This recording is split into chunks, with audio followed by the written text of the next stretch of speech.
আমি আসি। আমাদের গল্পগুলো যদি ভালো লেগে থাকে তাহলে অবশ্যই আমাদের এলএস লাভ অ্যান্ড স্যাড স্টোরিকে সাবস্ক্রাইব করে পাশে থাকবেন। ধন্যবাদ। আর আমি প্রিয়াঙ্কা। আমাদের গল্পগুলো যদি ভালো লেগে থাকে অবশ্যই আমাদের LS love and sad story চ্যানেলকে সাবস্ক্রাইব করে পাশে থাকবেন। ভাইয়ের বাসর ঘরে নিজের প্রেমিকা শিখাকে দেখে ভড়কে গেলাম।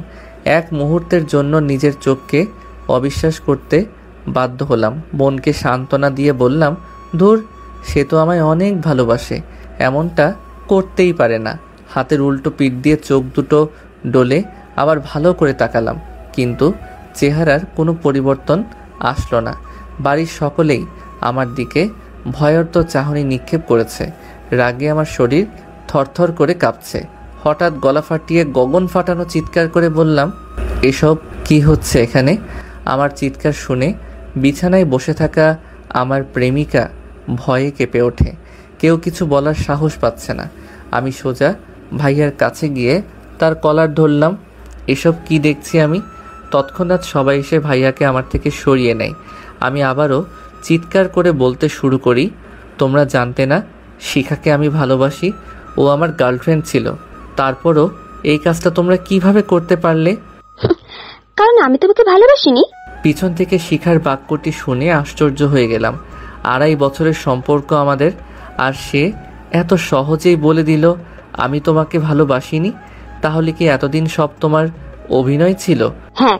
অবাক করার বিষয় হলো শিখার মুখে অনুশোচনার কোনো ছাপ নেই পর্যন্ত। আমি দিক বিদিক হারিয়ে শরীরের সর্বশক্তি দিয়ে শিখার গালে থাপ্পড় বসিয়ে দেই। এতে সে বসা থেকে শুয়ে পড়ে। এটা দেখে ভাইয়া আমাকে এলোপাথারি মারতে শুরু করে, সাথে লাথি তো আছেই। এখন ভাইয়াকে কেউ আটকাচ্ছে না। এরপর বাবা এসে থাপ্পড় মেরে বলল, তুই এতটা বিগড়ে যাবি তা কখনো ভাবিনি। নিজের ভাবির গায়ে হাত তুলিস, ছি, ভাবতেই ঘৃণা হচ্ছে তোর প্রতি। চোখের সামনে থেকে চলে যা।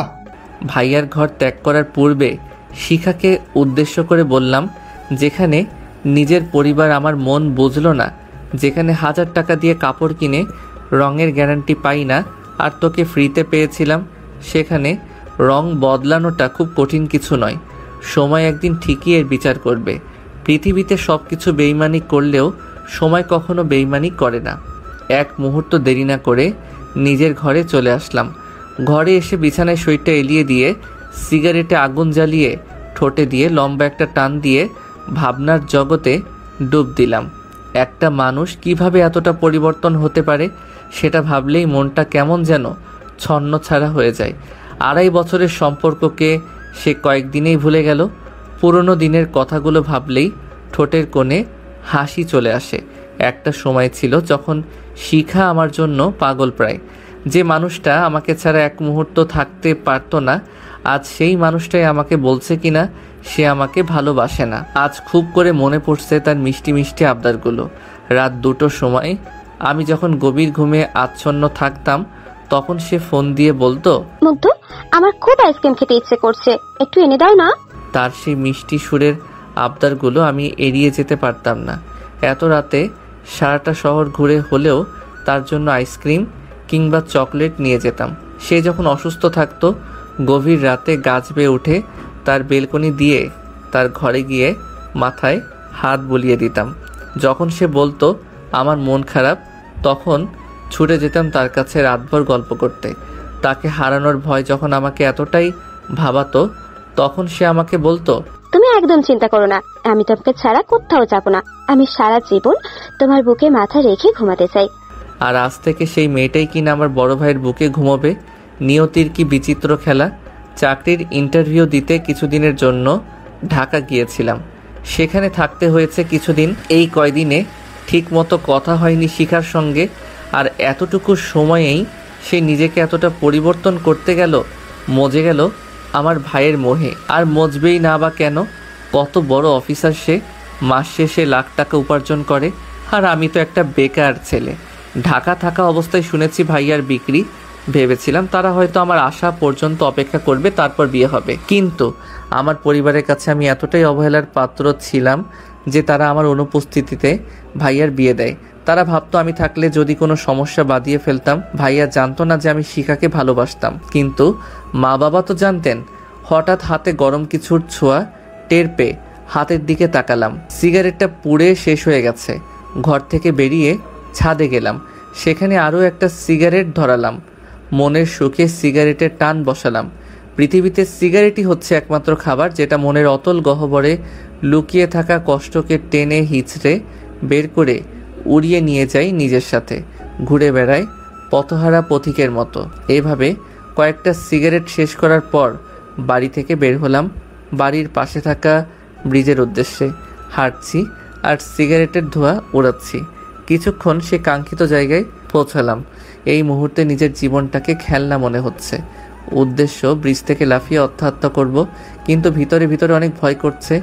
এত দূর থেকে লাফ দিলে কি আদৌ বেঁচে থাকবো? পরক্ষণেই ভাবলাম, আরে আমি তো মরার জন্য লাফ দেব, তাহলে মৃত্যু নিয়ে চিন্তা করছি কেন? ইতিমধ্যে হাতে থাকা সিগারেটটাও শেষ হয়ে গেছে। পকেট থেকে সিগারেটের প্যাকেট বের করে দেখি সিগারেট শেষ। প্যাকেটটাকে মুখের সামনে তুলে ধরে বললাম, শেষে তুইও আমাকে ছেড়ে যাচ্ছিস? আর যাবি না বা কেন? যেখানে নিজের পরিবার পাশে রইল না, সেখানে তোকে কাছে পাওয়া বিলাসিতা মাত্র। এই পৃথিবীর সবাই স্বার্থপর রে। নিজের স্বার্থ হাসিল করে সবাই একা করে চলে যায়। দিন শেষে বেঈমানগুলোই সুখে থাকে আর কষ্টে মরে বোকা মানুষগুলো। আমরা যাকে নিজের থেকেও বেশি আপন ভাবি, একদিন সেই মানুষটাই পর করে চলে যায়। কেন এমন হয় বলতে পারিস? যা, তোকেও মুক্তি দিয়ে দিলাম বলেই প্যাকেটটা পানিতে ফেলে দিলাম। মুহূর্তে হারিয়ে গেল প্যাকেটটি। ভাবছি এভাবেই আমিও হারিয়ে যাব সবার আড়ালে। ব্রিজের রেলিংয়ের উপর দাঁড়িয়ে দিলাম লাফ। রাত 2টোর সময় অচেনা একটা মেয়ের হাতে থাপ্পড় খেয়ে আত্মহত্যার চিন্তা আপাতত মঙ্গল গ্রহে চলে গেছে। গালে হাত দিয়ে চিন্তা করছি আমাকে থাপ্পড় মারার কারণ। লাফ দিতেই যাচ্ছিলাম, তখনই কে যেন পা জড়িয়ে ধরে, তাই আর লাফ দেওয়া হয়নি। মেয়েটির দিকে ভালো করে তাকিয়ে দেখি কালো জিন্সের প্যান্ট, কালো হুডি, কালো একটা মাস্ক, হুডির টুপি মাথায় দেওয়া, সব কিছুই কালো। সামনে যে একটা মেয়ে দাঁড়িয়ে আছে সেটাই বোঝা যাচ্ছে না ঠিক মতো। আবার পাশে একটা কালো বাইকও রয়েছে। মেয়েটি আমার মুখের সামনে তুড়ি বাজিয়ে বলল, এই যে হ্যালো, বোবা হয়ে গেলেন নাকি? এইভাবে চুপচাপ কি দেখতেছেন? এতক্ষণে হুঁশ হলো আমার। তার আগে আমাকে বলেন, আপনি আমাকে মারলেন কেন?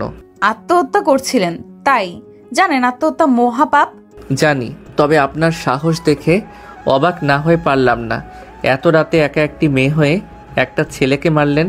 এখন যদি আমি আপনার কোনো ক্ষতি করি? মেয়েটি বোধহয় হাসলো। হাসির কি বললাম? আপনি হাসছেন? হাসার মতো কিছু বলেছি কি? আপনি বোবার মতো কথা বলেন। মানুষ এতটা অকৃতজ্ঞ নয় যে তার জীবন বাঁচিয়েছে তারই ক্ষতি করার চিন্তা করবে। বাহ, চমৎকার কথা বলেছে তো মেয়েটা। আপনার বুদ্ধি আছে বলতে হয়। এতটুকু বুদ্ধি নিয়ে চলতে হয়। যাই হোক, এখন বলুন, বলদের মতো মরতে কেন যাচ্ছিলেন? আরে মেয়েটা তো আজব, আমাকে বলদ বলল। সোজা সাপটা উত্তর দিলাম, আমার প্রেমিকার বিয়ে হয়েছে, সে বেইমানি করেছে আমার সাথে। আজীব ব্যাপার। মেয়েটি খিলখিল করে হাসছে। আমার কষ্টের কথা শুনে সে হাসছে। মনে কি মায়া বলে কিছু নেই? ব্যাস এইটুকুই? এই সামান্য কারণে আপনি জীবনটা শেষ করতে চাচ্ছিলেন? মিষ্টি চাঁদের দিকে তাকিয়ে দীর্ঘ একটা শ্বাস ছেড়ে বললাম, আরও কারণ আছে। সে আমার বড় ভাইকেই বিয়ে করেছে, আর পরিবারের সবার কাছে আমি অবহেলার পাত্র। মা বাবা জানতো আমাদের সম্পর্কের বিষয়ে, তারপরও তারা বিয়েটা আটকায়নি। আমার অনুপস্থিতিতে বিয়ে দিয়ে দেয়। এবার মেয়েটিও লম্বা একটা শ্বাস ছাড়লো। তার কণ্ঠ শীতল হয়ে এলো। চলুন সামনে হাঁটা যাক। হাঁটবেন? আচ্ছা চলুন। আমরা হাঁটা ধরি। এখনো পর্যন্ত কেউ কারো নামই জানলাম না। হঠাৎ সে বলে ওঠে, সত্যিই পরিবারের কাছে এমন ব্যবহার পাওয়া খুব কষ্টের। এর চেয়ে মৃত্যু যন্ত্রণাই শ্রেয়। কিন্তু মা বাবা কি করে হতে পারে সন্তানের উপর এতটা কঠোর? তারা কি সত্যিই আপনার? জি, ঠিকই ধরেছেন। তারা আমার আপন মা বাবা নয়। শুনেছি যখন ছোট ছিলাম তখনই দত্তক নিয়েছিল আমায়। আমি তো এটাও জানি না যে আমার আসল মা বাবা কি আদৌ বেঁচে আছে কিনা মরে গেছে। ছোটবেলায় সবাই খুব ভালোবাসতো, বিশেষ করে মায়ের ভালোবাসাটা পেতাম সবচেয়ে বেশি। আস্তে ধীরে যখন বড় হতে শুরু করি তখন আমার প্রতি মায়ের ভালোবাসা দেখে বড় ভাই হিংসায় জ্বলে যেত। আমি তাকে আপন ভাই ভাবতাম ঠিকই, কিন্তু তার চোখে আমি নিতান্তই উটকো একটা ঝামেলা। তাই সে উঠতে বসতে বাড়ির সকলের চোখে আমাকে যে কোনো মূল্যে অপরাধী সাজাতো। আমিও কখনো তাকে কিছু বলতাম না। তাদের নুন খেয়েছি, ছোট থেকে বড় করেছে, এই তো অনেক। এগুলো তো নিজের মা বাবাও করতে পারতো, তাই কখনো অকৃতজ্ঞ হয়ে ওঠা হয়নি। আস্তে আস্তে পরিবারের চোখে সবচেয়ে বাজে মানুষ হয়ে গেলাম। সন্তানের মতো ভালোবেসেছিল, ফেলে তো আর দিতে পারে না, তাই বাড়ির এক কোণে ফেলে রাখতো আমাকে। আমার প্রেমিকা ছিল বড়লোক বাবার একমাত্র মেয়ে, আর ছেলেও মস্ত বড় অফিসার। মাস শেষে লাখ লাখ টাকা উপার্জন করে। এদিকে আমি এক বেকার ব্যর্থ প্রেমিক। বিয়ে না দেওয়ার কোনো কারণ ছিল না। আমি আমার মা বাবাকে কখনোই ক্ষমা করব না। ইতিমধ্যেই চোখের কোণে পানি এসে জমাট বেঁধেছে। চোখের পলক ফেলতেই টুপ করে মাটিতে পড়ে গেল 2 ফোঁটা পানি। কাঁদবেন না। সময় এবং পরিস্থিতির সাথে নিজেকে খাপ খাইয়ে চলার নামই হচ্ছে জীবন, সেটা হোক সুখের কিংবা দুঃখের। সময় আর পরিস্থিতি তো বোঝে না আপনি বা আমি সুখে আছি নাকি কষ্টের দিন পার করছি। ভাগ্য নিজেকেই পরিবর্তন করে নিতে হয়। জীবনে যুদ্ধ না করলে জীবনটাকে কখনো উপলব্ধি করা সম্ভব হয়ে ওঠে না। খুব সুন্দর করে কথা বলেন আপনি। দেখে আবার প্রেমে পড়েন না জানো আমার। মেয়েটির কথা শুনে ভ্যাবাচ্যাকা খেয়ে গেলাম। মুখের উপর কেউ এভাবে বলে? জি, সবকিছু মুখের উপর বলার চেয়ে উত্তম আর কিছু নাই। মনের ভেতর এক, মুখে আরেক। এমন মানুষের মতো ভয়ঙ্কর পৃথিবীতে আর কিছুই হতে পারে না। মেয়েটির কথা যতই শুনছি ততই অবাক হচ্ছি। সবকিছু কতটা গভীরভাবে চিন্তা করে। এভাবেও চলা যায়? আত্মহত্যা করলেই কি সবকিছু সমাধান হয়ে যায়? মেয়েটির প্রশ্নের কি জবাব দেব ভাবতে পারছি না। চুপ যে বড্ড। জানি না, তবে সবার থেকে নিজেকে আড়াল করে নিতে চেয়েছিলাম। আপনি বড্ড বোকা। যার জন্য মরতে গেছিলেন সে কিন্তু একবারও আপনার জন্য চোখের পানি ফেলতো না। সে তো তার জন্য একটা পারফেক্ট জীবনসঙ্গী খুঁজছিল, সেটা পাওয়ার হয়ে গেছে। তাহলে সে কেন ভাববে তার অতীত নিয়ে? বেঈমানরা কখনো কাঁদে শুনেছেন? না। তাহলে বোকার মতো কেন মরতে বসেছিলেন? শক্তি রেখে যারা চলে তারা কখনো হারে না। ব্যর্থতা একটা পরীক্ষা মাত্র। স্বীকার করুন কি ঘাটতি রয়েছে, দেখুন, পূরণ করুন। যতক্ষণ না সফল হন শান্তির ঘুম ত্যাগ করুন, লড়াই করুন। সফলতা হেঁটে হেঁটে আপনার কাছে আসবে। আমরা যখন ছোট ছিলাম হাঁটার পথে 1000 বার হোঁচট খেয়ে পড়ে গেছি। তখন কি আমরা পড়েই ছিলাম? না, উঠে দাঁড়িয়ে আবারও হাঁটতে শুরু করেছি। তাই তো আজ এখন নিজে হাঁটতে পারি। তখন যদি চেষ্টা না করে ব্যর্থ হয়ে পড়ে থাকতাম তাহলে আজ সমাজের কাঁধে বোঝা হয়ে থাকতাম। চলতি পথে হোঁচট খেয়েছেন, ঘাবড়াবেন না, উঠে দাঁড়ান। দরকার হলে কিছুটা সময় বিশ্রাম নিয়ে আবার চলতে শুরু করুন। থেমে গেলে সফলতার দ্বারে পৌঁছাবেন কিভাবে? বেঈমানদের জন্য নিজেদের কষ্ট দেয় তো বোকারা। অন্যের জন্য নয়, নিজের জন্য বাঁচুন। বাঁচার জন্য লড়াই করুন। নিজেকে এমনভাবে তৈরি করুন যাতে আপনাকে যারা অসফল দেখতে চায়, যারা আপনার কষ্টের কারণ, তারা যেন জ্বলে পুড়ে খাক হয়ে যায়। জানি না মেয়েটাকে, তবে তার অনুপ্রেরণার বার্তা পেয়ে খুব করে বাঁচতে ইচ্ছে করছে। স্বাদ জাগছে পুনরায় পৃথিবীটাকে জানবার। হ্যাঁ, আমি বাঁচবো, নিজের জন্য হলেও বাঁচবো। এভাবে যদি সবাই ভাবতো তাহলে বিচ্ছেদের পর হয়তো মৃত্যুর হার বাড়তো না। আপনার মনটা ভীষণ খারাপ, চলুন আপনাকে নিয়ে একটু ঘুরে আসি, যদি মন ভালো হয়। মেয়েটি বাইকে উঠে স্টার্ট দিল। আমিও 7-5 না ভেবে উঠে পড়লাম। জানি না সে কোথায় নিয়ে যাচ্ছে, তবে ভালো লাগছে ভীষণ। আমি ভাবছি, প্রচুর ভাবছি। কি ভাবছি সেটাও জানি না, তবে ভাবতেও ভালো লাগছে। অগোছালো চিন্তাগুলোকে গুছিয়ে নিলাম খানিকক্ষণের মধ্যেই। হঠাৎ সে বাইক থামায়। ঝাঁকুনি খেয়ে ভাবনা থেকে বেরিয়ে এলাম। সামনে একটা ছোট্ট চায়ের দোকান। দুজনে নেমে দোকানের টঙে বসলাম। চাচা, কড়াক করে 2 কাপ চা দাও তো। তোমরা বইসা পড়ো, আমি দিতাছি। তাদের কথোপকথন শুনে বোঝার অবকাশ থাকে না তারা পূর্ব পরিচিত। দোকানদার চাচার চুল দাড়ি সব পেকে গেছে। সেও হয়তো দুনিয়ার বুকে এক যাযাবর। ঘরে বউ নাই, থাকলে কি আর এত রাতে দোকান খুলে বসতো? চাচার চা খেয়ে মুডটা ফ্রেশ হয়ে গেল। চাচা, চাটা কিন্তু অনেক সুন্দর হয়েছে। ঘটা করে কথাটি বললাম চাচাকে। হ্যাঁ তাই তো, প্রতি রাতে এখানে এসে চা খেয়ে যাই। এখন চায়ের টাকাটা দিন। মেয়েটির কথা শুনে আহম্মক হয়ে গেলাম। নিজে নিয়ে এসে চা খাইয়ে টাকা দিতে বলে। এত অবাক হওয়ার কিছু নেই। ভাবছেন আমি নিয়ে এসে টাকা কেন দিতে বলছি? ভেবে লাভ নেই, কারণ একটা ছেলের সামনে একটা মেয়ে বিল দেবে, এটা ছেলেটার জন্য সম্মানহানি থেকে কম না। বেশি কিছু না ভেবে চাচার দিকে 100 টাকার নোট বাড়িয়ে দিলাম। সে হাসছে। বাজান, আমার কাছে ভাঙতি নাই। বাকিটা দিতে হবে না চাচা, রেখে দিন। আবার হাঁটা ধরি। আচ্ছা, আমি না হয় প্রেমের ছাকা খেয়ে ব্যর্থ হয়ে মরতে এসেছিলাম, কিন্তু আপনি এত রাতে বাইরে কি করেন? মেয়েটি মুহূর্তের মধ্যেই উত্তর দিল, ওই যে নিজের জন্য বাঁচতে, সুখের খোঁজে ছুটে চলা এক গন্তব্যহীন পাখি আমি। মানে ঠিক বুঝলাম না। ছোটবেলায় মাকে হারাই, তারপর বাবা আমার দেখাশোনার জন্য একটা বিয়ে করে, কিন্তু সৎ মায়ের চোখে আমি সৎই রয়ে গেলাম। বাবার অগোচরে আমার উপর অত্যাচার করত। বড় হওয়ার সাথে সাথে নিজেকে পরিবর্তন করে নিলাম। আপনার মতোই আমার জীবনটা। এখন আমিও আপনার মতো বাবার চোখে বাজে মেয়ে। তাদের কথা রাত বেরোতে ঘুরে বেড়াই, কোথায় না কোথায় নষ্টামি করি, তাই সারাদিন বাইরে ঘুরে বেড়াই। বাড়িতে গেলেই হাজারো প্যানপ্যানানি সহ্য করতে হয়, তাই শেষ রাতে বাড়ি ফেরা হয়। আমার সঙ্গী ওই বাইকটাই। যার মা নেই সেই বুঝে মা না থাকার কষ্ট। আল্লাহ পৃথিবীর সকল মাকে হাজার বছর বেঁচে থাকার তৌফিক দান করুন, আমিন। মেয়েটি আমাকে বাড়ির সামনে এসে নামিয়ে দিল। আজ সে আমাকে না বাঁচালে পৃথিবীর স্বাদটা হয়তো পেতামই না। আল্লাহ সঠিক সময় সঠিক জায়গায় সঠিক মানুষকেই প্রেরণ করে, এটাই তার জীবন্ত উদাহরণ হয়ে থাকবে আমার মনে। আপনার সাথে দেখা হয়ে অনেক ভালো লাগলো। মেয়েটি মিষ্টি একটা হাসি দিয়ে বলল, ভালো থাকবেন আর নিজের খেয়াল রাখবেন, আজ আসি। এই বলে স্টার্ট দিল। আমি পিছু ডাক দিলাম। আমি মুগ্ধ। আপনি? সে একটু জোরেই বলল। উপমা হাসান রুহি। বলেই টান দিয়ে চলে গেল। বাহ, চমৎকার নাম, উপমা হাসান রুহি। কি মিষ্টি লাগে শুনতে। যেমন মিষ্টি মনের মানুষ, তেমনি মিষ্টি তার নাম। সকালে শিখাকে উদ্দেশ্য করে বললাম, ভাবি আমাকে নাস্তা দাও, খুব ক্ষুধা পেয়েছে। বাক্যটি শুনে টেবিলে বসে থাকা সকলের চোখ ডিমের মতো বড় হয়ে গেছে। এক রাতেই গার্লফ্রেন্ডকে এত সহজে ভুলে গেল কি করে? এক রাতেই এতটা পরিবর্তন, বড্ড ভাবাচ্ছে বিষয়টা। আর শিখা তো আহমকের মতো হা করে তাকিয়ে আছে আমার দিকে। কী ব্যাপার ভাবি, এভাবে তাকিয়ে আছো কেন? আর তোমরা সকলে আমাকে এভাবে দেখছো কেন? আগে দেখোনি আমাকে? মা আমার মাথায় হাত দিয়ে বলল, তুই ঠিক আছিস তো মুগ্ধ? শরীর খারাপ করেনি তো? মায়ের কথা শুনে মনের ভিতর জ্বলতে থাকা বাতিটা কেন যেন নিভে গেল। যেই মা আগে কোনো বাক্য শেষ করার আগে বাবা শব্দটা জুড়ে দিত, আজ সেই মাই কিনা নাম নিয়ে ডাকে। মনটাকে শক্ত রেখে বললাম, আমি সম্পূর্ণ ঠিক আছি। আর তোমরা এমন বিহেভিয়ার করছো কেন সেটাই তো বুঝে উঠতে পারছি না। কেউ কিছু বলার আগে ভাইয়া কর্কশ কণ্ঠে বলে ওঠে, দেখো নেশা টেশা করছে কি না। ছোটবেলা থেকেই মদকে খুব ঘৃণা করি।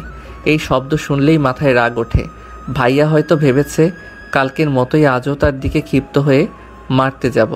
আমি নিজেকে কন্ট্রোল করে ভাইয়ার দিকে তাকিয়ে একটা মিষ্টি হাসি উপহার দিলাম। এতে তার হাসিটা নিভে গেল।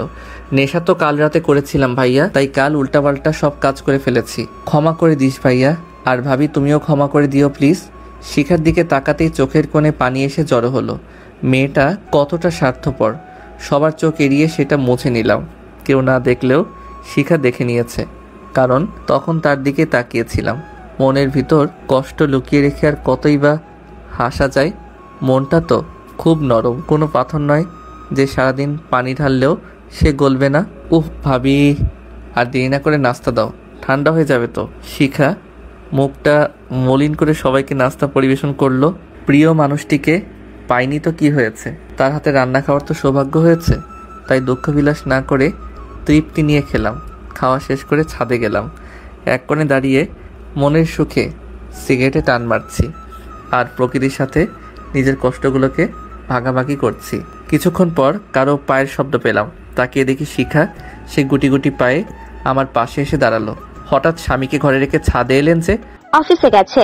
বাহ, চমৎকার বিষয়। বিয়ের পর দিনে অফিস, বেশ দায়িত্ববান স্বামী পেয়েছেন। শিখা চুপচাপ দাঁড়িয়ে আছে। আমিও আর কিছু না বলে আকাশপানে চেয়ে রইলাম। কি ভাবছো এমন আকাশের দিকে তাকিয়ে? ভাবছি মানুষ কতটা নিখুঁত অভিনয় জানলে দীর্ঘ 2.5 বছর অভিনয় করে যেতে পারে, তাও আবার যেমন তেমন নয়, ভালোবাসার অভিনয়। আপনি চাইলেই নাটক বা সিনেমায় কাজ করতে পারেন, বেশ নামডাক হবে। আমার কথার কোনো উত্তর দিল না শিখা। কিছু সময় নীরব থেকে বলল, তখন খাবার টেবিলে কাঁদছিলে কেন? ফিক করে হেসে দিয়ে ফেললাম। কাঁদিনি, চোখে কিছু একটা পড়েছিল তাই চোখে পানি এসেছিল। আচ্ছা একটা কথা জিজ্ঞেস করব?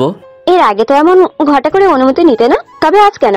পুরো কথা শেষ করতে না দিয়েই বললাম, আগে আপন ছিলেন আর এখন আপনি আমার কেউ না, তাই আগের কথা টেনে কথা না বললেই ভালো। যাই হোক বলেই ফেলি, আমি আসলে জানতে চাচ্ছি আমার সাথে প্রতারণা করার কারণটা কি? এমন অপরাধ করেছিলাম যার জন্য এই ভয়ঙ্কর শাস্তি দেওয়া হলো? সবকিছু তোমার ভাইয়ের কথাই করেছি। চমকে উঠলাম কথাটি শুনে। তার মানে এটাতেও ভাইয়ার হাত রয়েছে? মানে? তোমার ভাইয়ের সাথে আমার রিলেশন 3 বছরের। একদিন হঠাৎ তোমার ভাইয়া আমাকে বলে তোমার জন্য নাকি মা তাকে ভালোবাসেনি, সব ভালোবাসা তুমি একাই পেয়েছো, এমনকি সব সম্পত্তি তোমার নামেই করে দেবে। তাই সে তোমার সাথে আমাকে ভালোবাসার নাটক করতে বলে, তাই আমিও তার কথায় রাজি হয়ে যাই। শিখার কথা শুনে বেশ পাগলের মতো হাসতে ইচ্ছে করছে, হেসেও ফেললাম। তুমি হাসছো? কাল দিন পর্যন্ত খুব অহংকার করে বলতে পারতাম আমার একটা আপন মানুষ ছিল, কিন্তু আজ যে সম্পূর্ণ একা হব এটা ভাবিনি কখনো। এখন থেকে আমি শুধুই আমার। তোমার কথা ঠিক মানে বুঝলাম না। হ্যাঁ, তোমার শ্বশুর শাশুড়ি আমার নিজের মা বাবা নয়, দত্তক নিয়েছিল। ছোটবেলায় ভালোবাসতো ঠিকই, কিন্তু এখন আমি তাদের কাছে ডাস্টবিনের আবর্জনা, আর বাকি রইল সম্পত্তি। আরে যেখানে আপন মানুষগুলো দূরে ঠেলে দেয়, সেখানে তার থেকে বড় কষ্টের আর কি হতে পারে? সম্পত্তি দিয়ে কি হবে যদি মনেই সুখ না থাকে? জানো শিখা, এই পরিবার থেকে যখন অবহেলা পাচ্ছিলাম, তখন হুট করে তুমি আমার জীবনে অনুপ্রবেশ করলে, আর তারপর আস্তে আস্তে তুমি নিজেই ভালোবাসার হাত বাড়িয়ে দিলে। তখন আমি আবার নতুন একটা পৃথিবী সাজাতে ব্যস্ত হয়ে পড়লাম। সবাই যখন আমাকে তাদের দ্বার থেকে তাড়িয়ে দিল, তখন শেষে এসে তোমার দ্বারে দাঁড়ালাম। তুমি দরজাটা খুললে ঠিকই, হাতটাও বাড়িয়ে দিলে, কিন্তু শেষ মুহূর্তে এসে মুখের উপর দরজাটা বন্ধ করে দিলে। এখন আর আমার পৃথিবীতে কেউ রইল না।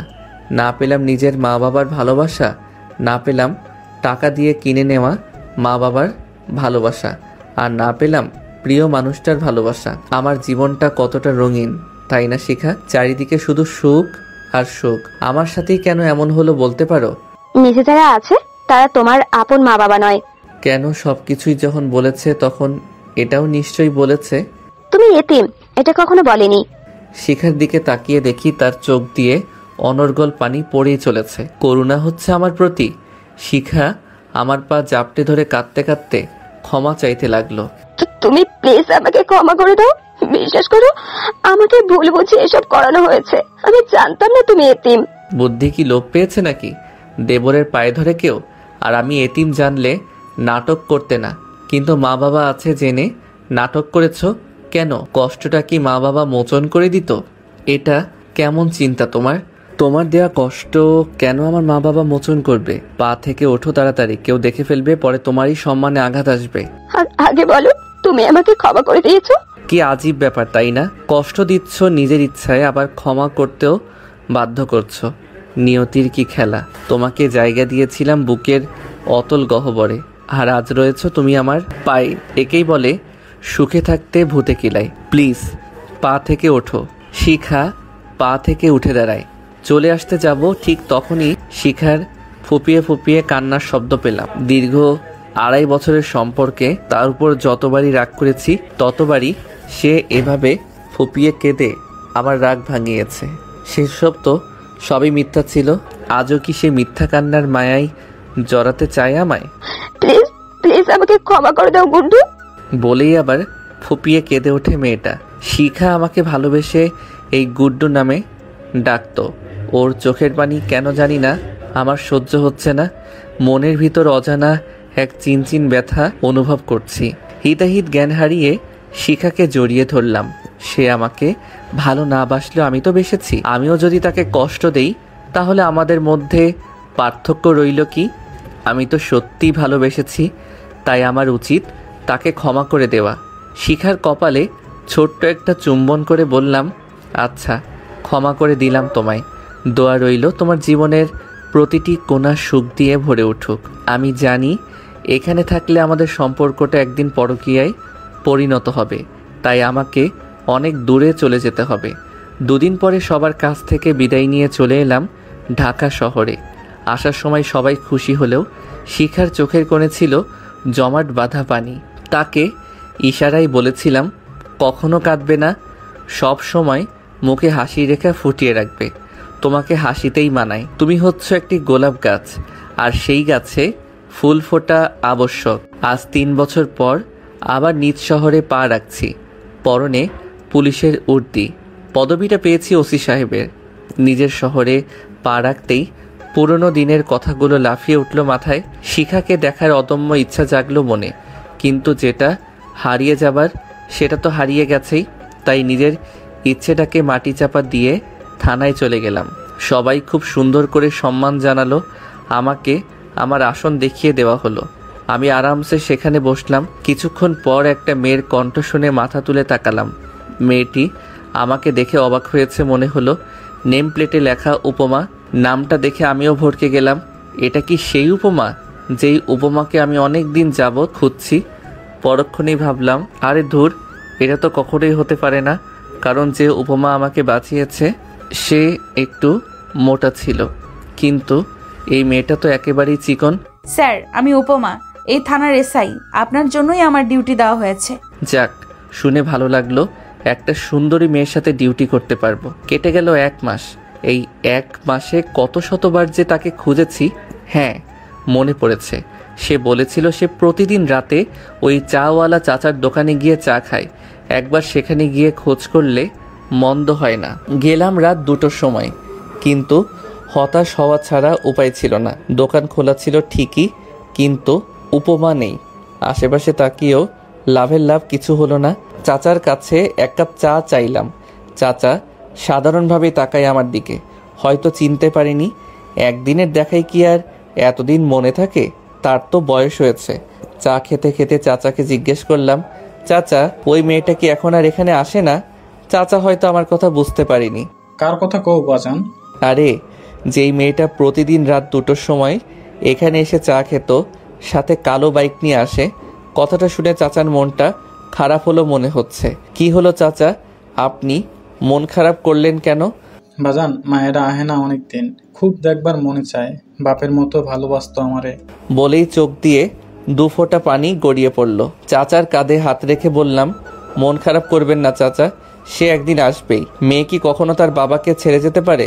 চিন্তা করবেন না, আর আমার জন্য দোয়া করবেন, আমি যেন তাকে খুঁজে পাই। চাচার বিল দিয়ে চলে আসি। সকালে ঘুম থেকে উঠে পার্কে গিয়ে একটু শরীরচর্চা করলাম। তারপর বাসার দিকে রওনা হলাম। বাসার সামনে এসেই আমি অবাক। উপমা গেটের ভিতরে। আরে মিস উপমা, আপনি এখানে কি করছেন? স্যার, কালকেই শিফট হয়েছে এখানে। কেটে গেল আরও কয়েকদিন। একদিন রাতে উপমা এবং আমি একসাথে ডিউটি শেষ করে বাসায় ফিরছিলাম। হঠাৎ মনে হলো সেই ব্রিজের কথা। ইচ্ছে হলো সেখানে যেতে, তাই 7-5 না ভেবে গেলাম সেখানে। এই কি স্যার, এখানে নিয়ে এলেন যে? একজনকে খুঁজতে। খুঁজে পেলেন? উপমার কথাগুলো বড় অদ্ভুত। কেন যেন মনে হয় জেনেও না জানার ভান করে, যে ছুটে বেড়ায়, শুধু ধরা দিতেই চায় না। আচ্ছা স্যার, একটা প্রশ্ন করব? হ্যাঁ, করুন। আপনি কি বিবাহিত? একটা মুচকি হেসে জবাব দিলাম। আমার কথা শুনে মেয়েটি মনে হয় খুশি হলো। সে আবারও প্রশ্ন করে, কাউকে ভালোবাসেন? তার কথা শুনে মনটা কেমন যেন খারাপ হয়ে গেল। মনে পড়ল পুরনো দিনের সেই স্মৃতিগুলো। একটা দীর্ঘশ্বাস ছেড়ে বললাম, একজনকে ভালোবাসতাম, কিন্তু সে আমাকে ছেড়ে চলে গেছে তার সুখের ঠিকানায়, যেখানে গেলে সে ভালো থাকবে। এখন আর কাউকে ভালোবাসেন না? সেদিকে আর পা বাড়ানো হয়নি, তবে একজনকে খুব করে অনুভব করি। অদ্ভুত বিষয় হলো, সেই মেয়েটির নামও উপমা। আপনার এক্সকে খুব ভালোবাসতেন? বাদ দিন না, সে সুখে আছে, এই তো অনেক। আমার ভালোবাসা পূর্ণতা পায়নি তো কি হয়েছে? সে সুখী হলেই হলো। তাকে তো আমি আমার সাথে সুখী দেখতে চেয়েছিলাম, আর সে সুখেই আছে। শুধু মানুষটাই আলাদা, এতে ক্ষতির কি? আমার কথা শুনে মেয়েটি একটা লম্বা শ্বাস ছাড়ল। তারপর আবার কি হলো? উপমা হেসে দেয়। ভাবছি স্যার। কি ভাবছেন? আপনি মানুষটা বড় অদ্ভুত। সাধারণ মানুষ তার প্রেমিক বা প্রেমিকাকে হারালে বা ছেড়ে গেলে অনেক অভিশাপ দেয়, কিন্তু আপনি পুরোই তার উল্টো। হা হা হা, বাদ দিন। আর একটা কথা বলি, এটা থানা নয় যে বারবার অনুমতি নিতে হবে। সেটা বললেই হয়। এত ঝাঁজ দিয়ে কথা বলেন কেন? আরে উপমা আমার সাথে রেগে কথা বলছে, সাহস তো কম নয়। আপনার সাহস তো কম নয়, আমার সাথে রেগে কথা বলেন। এত বড় সাহস কে দিল আপনাকে? উপমা তার মুখটা একদম আমার কাছে এনে বলে, এটা থানা নয় যে আপনাকে ভয় পেয়ে কথা বলবো। বাপরে, মেয়ে তো একেবারে আগুন। এসআই হয়ে ওসিকে ফাপড় দেয়। আমার নাম থাকলো। যাই হোক, বলে ফেলি, আপনি যাকে অনুভব করেন তাকে যদি খুঁজে পান তাহলে কি করবেন? একেবারে বিয়ে, যদি সে রাজি হয়। উপমা মনে হয় আমার কথা শুনে খুশি হলো। এটা ভালো বলেছেন। প্রিয় মানুষকে হারিয়ে যেতে দিতে নেই। একবার হারিয়ে গেলে সারা জীবন আফসোস নিয়ে কাটাতে হয়। নিয়তি বড় অদ্ভুত। কেউ কি আর ইচ্ছে করে তার প্রিয় মানুষটিকে হারায়? তারা নিজের রং বদলিয়ে নতুন রঙের ছোঁয়ায় ডুবে যায়, হারিয়ে যায় সেই রঙের অতল গহ্বরে। জীবনটাই কেটে গেল কষ্টের সাগরে ভেসে, সব সয়ে গেছে। কষ্ট পাবেন না, জীবন এমন এক মুহূর্ত আসবে তখন শুধু সুখ আর সুখ। দেখবেন একদিন সুখের রাজ্যে ভাসছেন, কারণ দুঃখের পরেই আসে সুখ। দুঃখ তো একটা পরীক্ষা মাত্র। আপনার কথাগুলো খুব পরিচিত মনে হচ্ছে। হতেও পারে। আচ্ছা, সেই মেয়েটা যদি দেখতে কুৎসিত হয় তবুও তাকে বিয়ে করবেন? চেহারা দিয়ে আর কি করব? যদি মনটাই হয় বিষাক্ত, সে কুৎসিত হোক না সুন্দর, এতে আমার আসে যায় না। তার মনটা অনেক সুন্দর। একটা মানুষ কতটা ভালো হলে একজনের প্রাণ বাঁচিয়ে তাকে বাঁচতে শেখায়। সে আর যাই হোক, আর 5টা মেয়ের মতো বেইমান হবে না। যদি সে কুৎসিত হয় তাহলে আমার জন্য ভালোই হবে। উপমা অবাক হলো শেষের কথাটি শুনে। কুৎসিত হলে ভালো হবে কেন? কেননা আজকের দিনে পরকীয়া এতটাই বৃদ্ধি পেয়েছে, আর এগুলো সুন্দরী মেয়েরাই করে বেশি। আর বিশেষ করে বউকে নিয়ে বাইরে বের হলে রাস্তার কিছু কুকুরের বাজে নজরে যেতে হয়। কুৎসিত হলে কেউ সেভাবে তাকাবে না। আপনার কথা শুনে ভালো লাগলো। আচ্ছা, আপনি যদি তাকেও না পান তাহলে কি আবারও আত্মহত্যা করবেন? উপমার কথা শুনে অবাকের চরম পর্যায়ে পৌঁছে গেলাম। আমি যে আত্মহত্যা করতে চেয়েছিলাম সে জানলো কিভাবে? আমি তো তাকে কখনো বলিনি। আপনি এসব জানলেন কিভাবে? বলছি একটু অপেক্ষা করুন, আমি আসছি। আর যতক্ষণ না আসছি ততক্ষণ এখান থেকে এক পাও সরবেন না, নাহলে পা ভেঙে হাতে ধরিয়ে দেব। এই বলে গাড়ি নিয়ে চলে গেল। বুঝলাম না হঠাৎ তার কি হলো। মেয়েটি আজ বড় অদ্ভুত আচরণ করছে। দাঁড়িয়ে রইলাম। কিছুক্ষণ পর বাইকের শব্দ শুনলাম। পিছনে তাকিয়ে দেখি সেই পুরনো দিনের মেয়েটি। কালো হুডি পরা, কালো মাস্ক, হুডির টুপি মাথায় দেওয়া, কালো বাইক। সে এসে আমার সামনে দাঁড়ালো। আমি শুধু নির্বাক হয়ে তাকিয়ে রইলাম। স্বপ্ন দেখছি না তো? আমার সামনে দাঁড়িয়ে আছে পুরনো সেই উপমা, যার জন্য আজ আমি বেঁচে রয়েছি। বেঁচে থাকতে তার সাথে আবার দেখা হবে ভাবতে পারিনি কখনো। আমি তাকে দেখাতে বিভোর হয়ে আছি। কখন যে সে সামনে এসে দাঁড়িয়েছে বুঝতেই পারিনি। এই যে মিস্টার ক্যাবলাকান্ত, কি দেখছেন এভাবে? যেদিনই আপনার সামনে এসে দাঁড়াই সেদিনই এভাবে তাকিয়ে থাকেন। কি ঘটনা বলুন তো? ভালো টালো বাসেন নাকি? আমি তার প্রশ্নের কোনো জবাব না দিয়ে উল্টো প্রশ্ন করলাম, এতদিন কোথায় ছিলেন জানেন? পাগলের মতো খুঁজছিলাম আপনাকে, শুধু একবার দেখব বলে। একটা অজানা মেয়েকে খুঁজছেন, তাও আবার পাগলের মতো? কেন? জানি না কেন, তবে আপনাকে দেখার জন্য মনটা আমার দেউলিয়া হয়ে গেছে। আপনাকে প্রতিদিন এই ব্রিজ এবং চাচার দোকানে খুঁজি, কিন্তু কখনো পাইনি। কিন্তু আজ আপনি আমার সামনে, সব কিছু কেমন যেন স্বপ্নের মতো লাগছে আমার।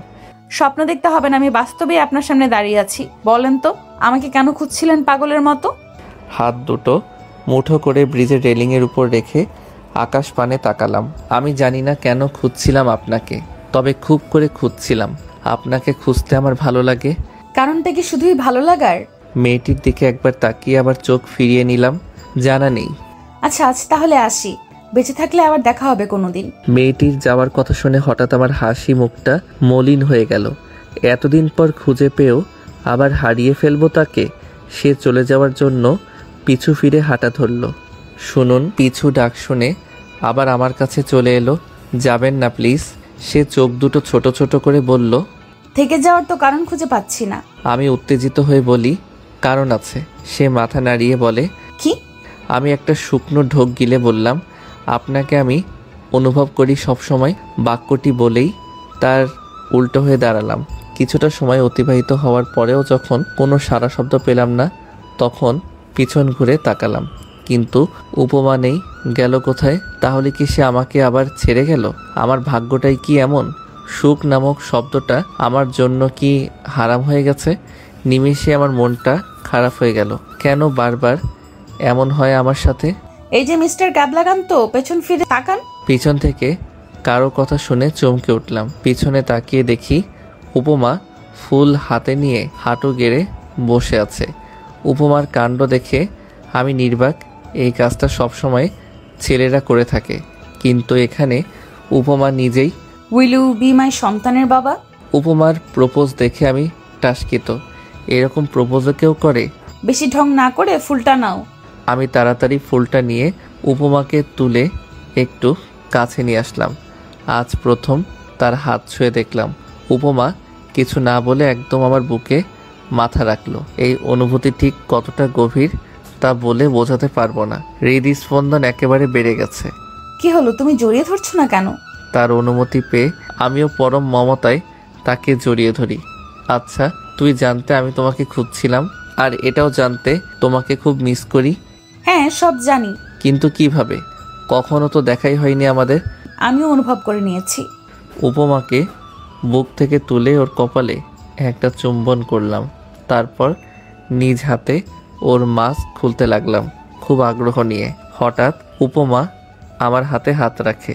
কি হলো, আটকালে কেন? আমি যদি দেখতে অসুন্দর হই? তাহলে আমার জন্য ভালো। কিন্তু কথায় কথায় আত্মহত্যা করতে চাওয়া মানুষকে আমি বিয়ে করতে পারবো না। সেই ভয় এখন আর নেই, নিজেকে পরিবর্তন করে নিয়েছি। সত্যি তো? বিশ্বাস না হলে তুমি চলে গিয়ে দেখো, এক ফোঁটা পানিও পড়তে দেব না চোখ দিয়ে। তাই? আমি চলে গেলে তুমি কাঁদবেও না? ঠিক আছে, তাহলে চলেই যাচ্ছি। উপমা চলে যেতে ধরলেই ওকে টেনে বুকে জড়িয়ে নিলাম। একজন তো চলে গেছে নিজের ইচ্ছেতে, তোমাকে কোথাও যেতে দিচ্ছি না। ঢং। মানুষ বোকা হয় জানতাম, কিন্তু তুমি এতটা ক্যাবলাকান্ত হবে ভাবিনি। তোমাকে যে কি দেখে এত বড় পুলিশ অফিসার বানালো যে মানুষ একটা মেয়েকে মনের কথা বলতে ভয় পায়, সে কিভাবে চোর খুনির পেছনে দৌড়ায়। উপমার কথা শুনে অজান্তেই হেসে দেই। কি হলো, হাসছো কেন? শোনো, একটা পুরুষ যতই ক্ষমতাধর বা সাহসী হোক না কেন, ভালোবাসার মানুষটির সামনে সে অসহায় হয়ে যায়। সে আর কিছু বলল না। আমি আবারও উপমার মাস্কে হাত দিলাম। এবার আর বাধা দিল না। আস্তে আস্তে নাকের নিচে নামিয়ে ফেললাম। নাকটা একদম খাড়া আর একটু লাল হয়ে আছে, একটু চেনা চেনা লাগছে। এবার পুরোটা খুলে ফেললাম। সঙ্গে সঙ্গে এক হাত দূরে গিয়ে দাঁড়ালাম। অবাকের চরম পর্যায়ে পৌঁছে গেছি আমি। এতদিন যার সাথে সব সময় ডিউটি করতাম, সেই মেয়েটি সেই পুরনো উপমা। সেসব জেনেও চুপ ছিল। তুমি? সে নিশ্চিন্ত হয়ে উত্তর দেয়, হ্যাঁ আমি। এতে তো অবাক হচ্ছ কেন? পছন্দ হয়নি নাকি আমাকে ভালোবাসা যাবে না আমায়? এরকম কিছুই না, কিন্তু তুমি সব জানার পরেও আমাকে বলনি কেন? বললে কি আজ আপনার মনের কথাগুলো জানতে পারতাম? আচ্ছা সরি। হঠাৎ ওর আপনি বলাই বুঝলাম অভিমান করেছে। সে ভেবেছিল তাকে দেখে খুশি হব, কিন্তু তা না করে হয়েছি অবাক। সরি দিয়ে হবে না, শাস্তি তো পেতেই হবে। সে অসহায় দৃষ্টিতে তাকিয়ে রইল। আমি ওকে মারার জন্য হাত তুলতে সে চোখ দুটো বন্ধ করে নিল। আমি আর বিলম্ব না করে ওকে কোলে তুলে নিলাম। উপমা আরও বেশি ভয় পেল, কিন্তু চোখ এখনো বন্ধ। সে ভাবছে কি হচ্ছে এসব। আমি তার নাকের ডগায় আলতো করে একটা চুম্বন করলাম। সঙ্গে সঙ্গে সে চোখের পাতা খুলে তাকায়। কি করছো, মানুষ দেখবে তো? তুমি আবার কবে থেকে মানুষের কথা চিন্তা করা শুরু করলে? এভাবে হেসো না, কন্ট্রোল হারিয়ে ফেলবো। এই খবরদার, রাস্তায় কোনো ভণ্ডামি চলবে না। কে শুনে কার কথা? উপমার দুই চোখের পাতায় এবার চুম্বন করলাম। সে লজ্জায় বুকে মাথা লুকালো। তাকে বাইকের উপর বসিয়ে দিলাম। নাও চালাও, বাসায় চলো। উপমা স্টার্ট দিল। আমি পিছনে বসে ওকে জড়িয়ে ধরে ঘাড়ে থুতনি রাখলাম। এতে সে শিউরে ওঠে। মুগ্ধ, কি করছো প্লিজ? ওর কানের নিচে ঠোঁটের স্পর্শ করলাম। তারপর ঘাট থেকে থুতনি সরিয়ে নিলাম, তবে জড়িয়ে ধরে আছি। আর সে আপন গতিতে বাইক চালাতে শুরু করে। আজ আমার কতটা ভালো লাগছে বলে বোঝানো প্রায় অসম্ভব। প্রিয় মানুষকে কাছে পাওয়ার অনুভূতি আলাদা। আচ্ছা, তুমি কবে থেকে আমায় ভালোবাসো? যবে থেকে আমার অনুভবে তুমি এসেছো। পাগল। সকালবেলা কলিং বেল বাজানোর শব্দে ঘুম ভেঙে গেল। একরাশ বিরক্তি নিয়ে দরজা খুলে দেখলাম উপমা দাঁড়িয়ে আছে হাতে বাটি নিয়ে। উপমাকে দেখার সঙ্গে সঙ্গে আমার মুখের বিরক্তি উবে গেল। উপমাকে দেখে মনটা কেমন যেন খুশিতে ভরে ওঠে। বুকে দুহাত গুজে দিয়ে দরজায় হেলান দিয়ে বললাম, কি ব্যাপার ম্যাডামের আজ আমার বাড়িতে আগমন? উপমা মুখটা ভেঙচি দিয়ে বলল, এমন হিরোদের মতো ভাবনা নিয়ে দরজা থেকে সরে দাঁড়াও, আমি ভেতরে যাব। অজ্ঞতা সে আমাকে ঠেলে ভিতরে ঢুকলো। অমনি আমার হাওয়া ফুস করে বেরিয়ে গেল। তোমার বেডরুম কোনটা? আমি অসহায় ছেলের মতো দেখিয়ে দিলাম। উপমা বাটি নিয়ে চলে গেল আমার রুমে। আমিও তার পিছু পিছু গেলাম। বাটিটা টেবিলের উপর রেখে কোমরে হাত দিয়ে আমাকে আদেশ করলো, যাও গিয়ে ফ্রেশ হয়ে এসো। কি হলো, ব্রাশ করতে এতক্ষণ লাগে? বাথরুমে গিয়ে ব্রাশ করছি আর ভাবছি, বাপরে এই মহিলা বিয়ের আগে এভাবে আদেশ করছে, বিয়ের পর না জানি কি করে। এই মেয়ে তো দেখি আমাকে সব সময় দৌড়ের উপর রাখবে। তাড়াতাড়ি ফ্রেশ হয়ে চলে গেলাম। বাসায় আমাকে আদেশ করা হচ্ছে, তাই না? একবার চলো থানায়, তারপর দেখবে মজা। ইতিমধ্যেই উপমা খাবার প্লেটে বেড়ে ফেলেছে, তাও আবার আমার পছন্দের ভুনা খিচুড়ি। আমি খুশি হয়ে বিছানায় বসলাম। প্লেট হাতে নিয়ে খেতে যাব, অমনি উপমা আমার হাত থেকে প্লেটটা নিয়ে খাইয়ে দিতে লাগলো। তোমার যে হাত কেটেছে এটা আমি জানি, তাই আমি খাইয়ে দিচ্ছি। আমি ওর দিকে একটা মায়াবী চাহনি নিক্ষেপ করে খেতে শুরু করি। মেয়েটা কত সুন্দর করে খাইয়ে দিচ্ছে, কখন আবার ঠোঁটের কোণে খাবার আটকে গেলে সেটাকে আলতো করে সরিয়ে দিচ্ছে। এতটা ভালোবাসা আমার কপালে ছিল, কথাটি সত্যি। দুঃখের পরে আসে সুখ। এই তুমি কাঁদছো কেন? উপমার কথাই হুঁশ হয় আমার। চোখের পানিতে গাল দুটো ভিজে গেছে। খুব ছোটবেলায় এভাবে আদর করে মা খাইয়ে দিত, এভাবে কেউ খাইয়ে দেয় না। কত কাল হয়ে গেল, আজ তোমার এই মায়ের মতো ভালোবাসা দেখে মায়ের কথা মনে পড়ে গেল। উপমা প্লেটটা ডান হাতে নিয়ে বাম হাত দিয়ে আমার চোখের পানি মুছে দিল। অতীতের কথা ভেবে কি হবে বলো তো? শুধু শুধু মনটাকে কষ্টের সাগরে ভাসিয়ে দেওয়া। এখন ভাববে শুধু বর্তমান নিয়ে। বর্তমানে ভালো থাকলেই ভবিষ্যতে ভালো থাকতে পারবে। আমি উপমাকে জড়িয়ে ধরে বললাম, এই দুনিয়ায় আমার সকল আপনজন আমায় ছেড়ে গেছে, তুমি কখনো আমায় একলা করে যেও না। যাওয়ার আগেই নিজের করে নাও। তাই করতে হবে। আবারও খাইয়ে দিচ্ছে উপমা।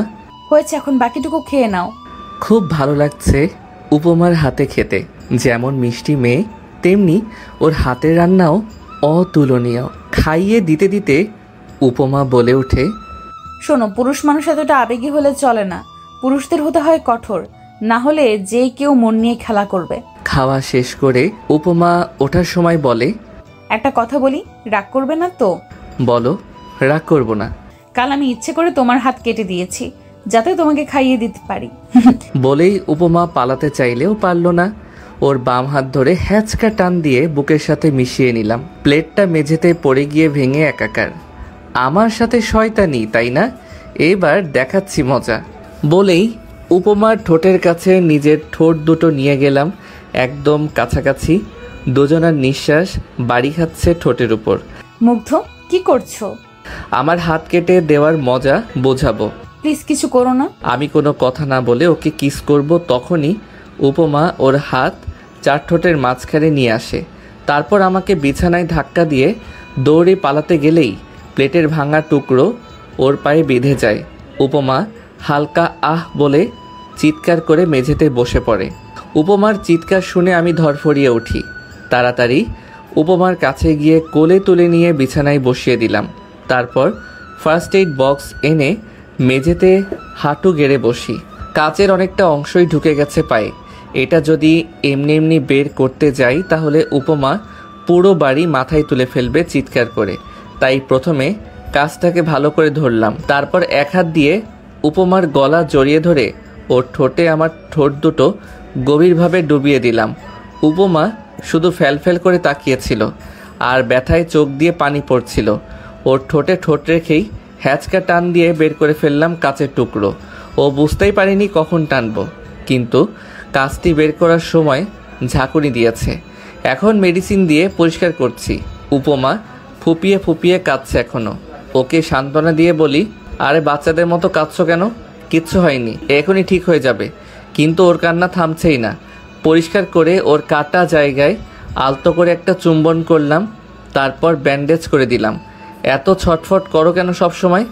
ভালো লাগে তাই। উপমা আমার বুকে মাথা দিয়ে বুকে হাত বুলিয়ে দিতে শুরু করে। চলো না বিয়ে করি। আমরা দুজন রিলেশন শুরু করেছি, এটা থানায় জানাজানি হলে কেলেঙ্কারি হয়ে যাবে। তাই ভালো বিয়ে করে ফেলি। আর তুমি একটু বেশি রোমান্টিক হচ্ছ, খালি কিস করতে চাও। আমিও তাই ভাবছি। কিস করার জন্য হলেও একটা বউ চাই। উপমা আমার বুকে কিল ঘুষি মারে খানেক। দুদিন পরে থানার সবাইকে জানিয়ে দিলাম আমাদের বিয়ের সিদ্ধান্ত। সবাই মিষ্টি খেতে চাইলো। সবার সামনে যখন আমার আর উপমার বিয়ের কথা বলছিলাম তখন উপমা লজ্জায় সবার সামনে আমার বুকে মুখ লুকিয়েছিল। কিন্তু সে ভুলে গেছে সে আরও বেশি লজ্জায় পড়ার কাজ করলো। সামনে যে এসপি স্যার দাঁড়িয়ে আছে সেটা ও ভুলে গেছে। মেয়েরা এতটা লজ্জাবতী হয়। এখানে যে আমরাও আছি সেদিকে কি খেয়াল আছে? এসপি স্যারের বাক্যটি সুন্দর। উপমা আরও বেশি লজ্জা পেল। আমার আর বুঝতে বাকি রইল না আর কিছুক্ষণ থাকলে উপমা লজ্জার ঠেলায় জ্ঞান হারিয়ে ফেলবে। আমি উপমাকে নিয়ে চলে আসতে যাব, ঠিক তখনই এসপি স্যার আমার কাছে এসে কাঁধে হাত রেখে বললেন, তোমাদের জন্য শুভকামনা রইল ইয়াং ম্যান। ধন্যবাদ স্যার, দোয়া করবেন আমাদের জন্য। আর শোনো, 6 মাস আগে উপমার সৎ মা উপমাকে বের করে দেয় তার আপন বাবা থেকেও যে নেই। যদিও তোমাকে বলার কোনো কারণ নেই, তবুও বলছি, মেয়েটাকে কখনো কষ্ট দিও না। কিছুদিন আগেই অনেক বড় একটা ধাক্কা সামলিয়েছে, এখন পৃথিবীতে ওর আপন বলতে শুধু তুমি। জি স্যার, আপনি চিন্তা করবেন না, আমি উপমাকে সবসময় সুখে রাখার চেষ্টা করব। উত্তরস্বরূপ এসপি স্যার হেসে মুচকি হাসি দিয়ে স্থান ত্যাগ করল। আমি উপমাকে নিয়ে নিজের কেবিনে চলে আসলাম, চেয়ারে বসিয়ে দিলাম। তুমি খুশি তো? উপমা আমার কপালে আদর দিয়ে বলে, অনেক। জানো, প্রথম যেদিন তোমাকে দেখি সেদিনই ক্রাশ নামক অখাদ্য জিনিসটা খেয়ে ফেলেছিলাম।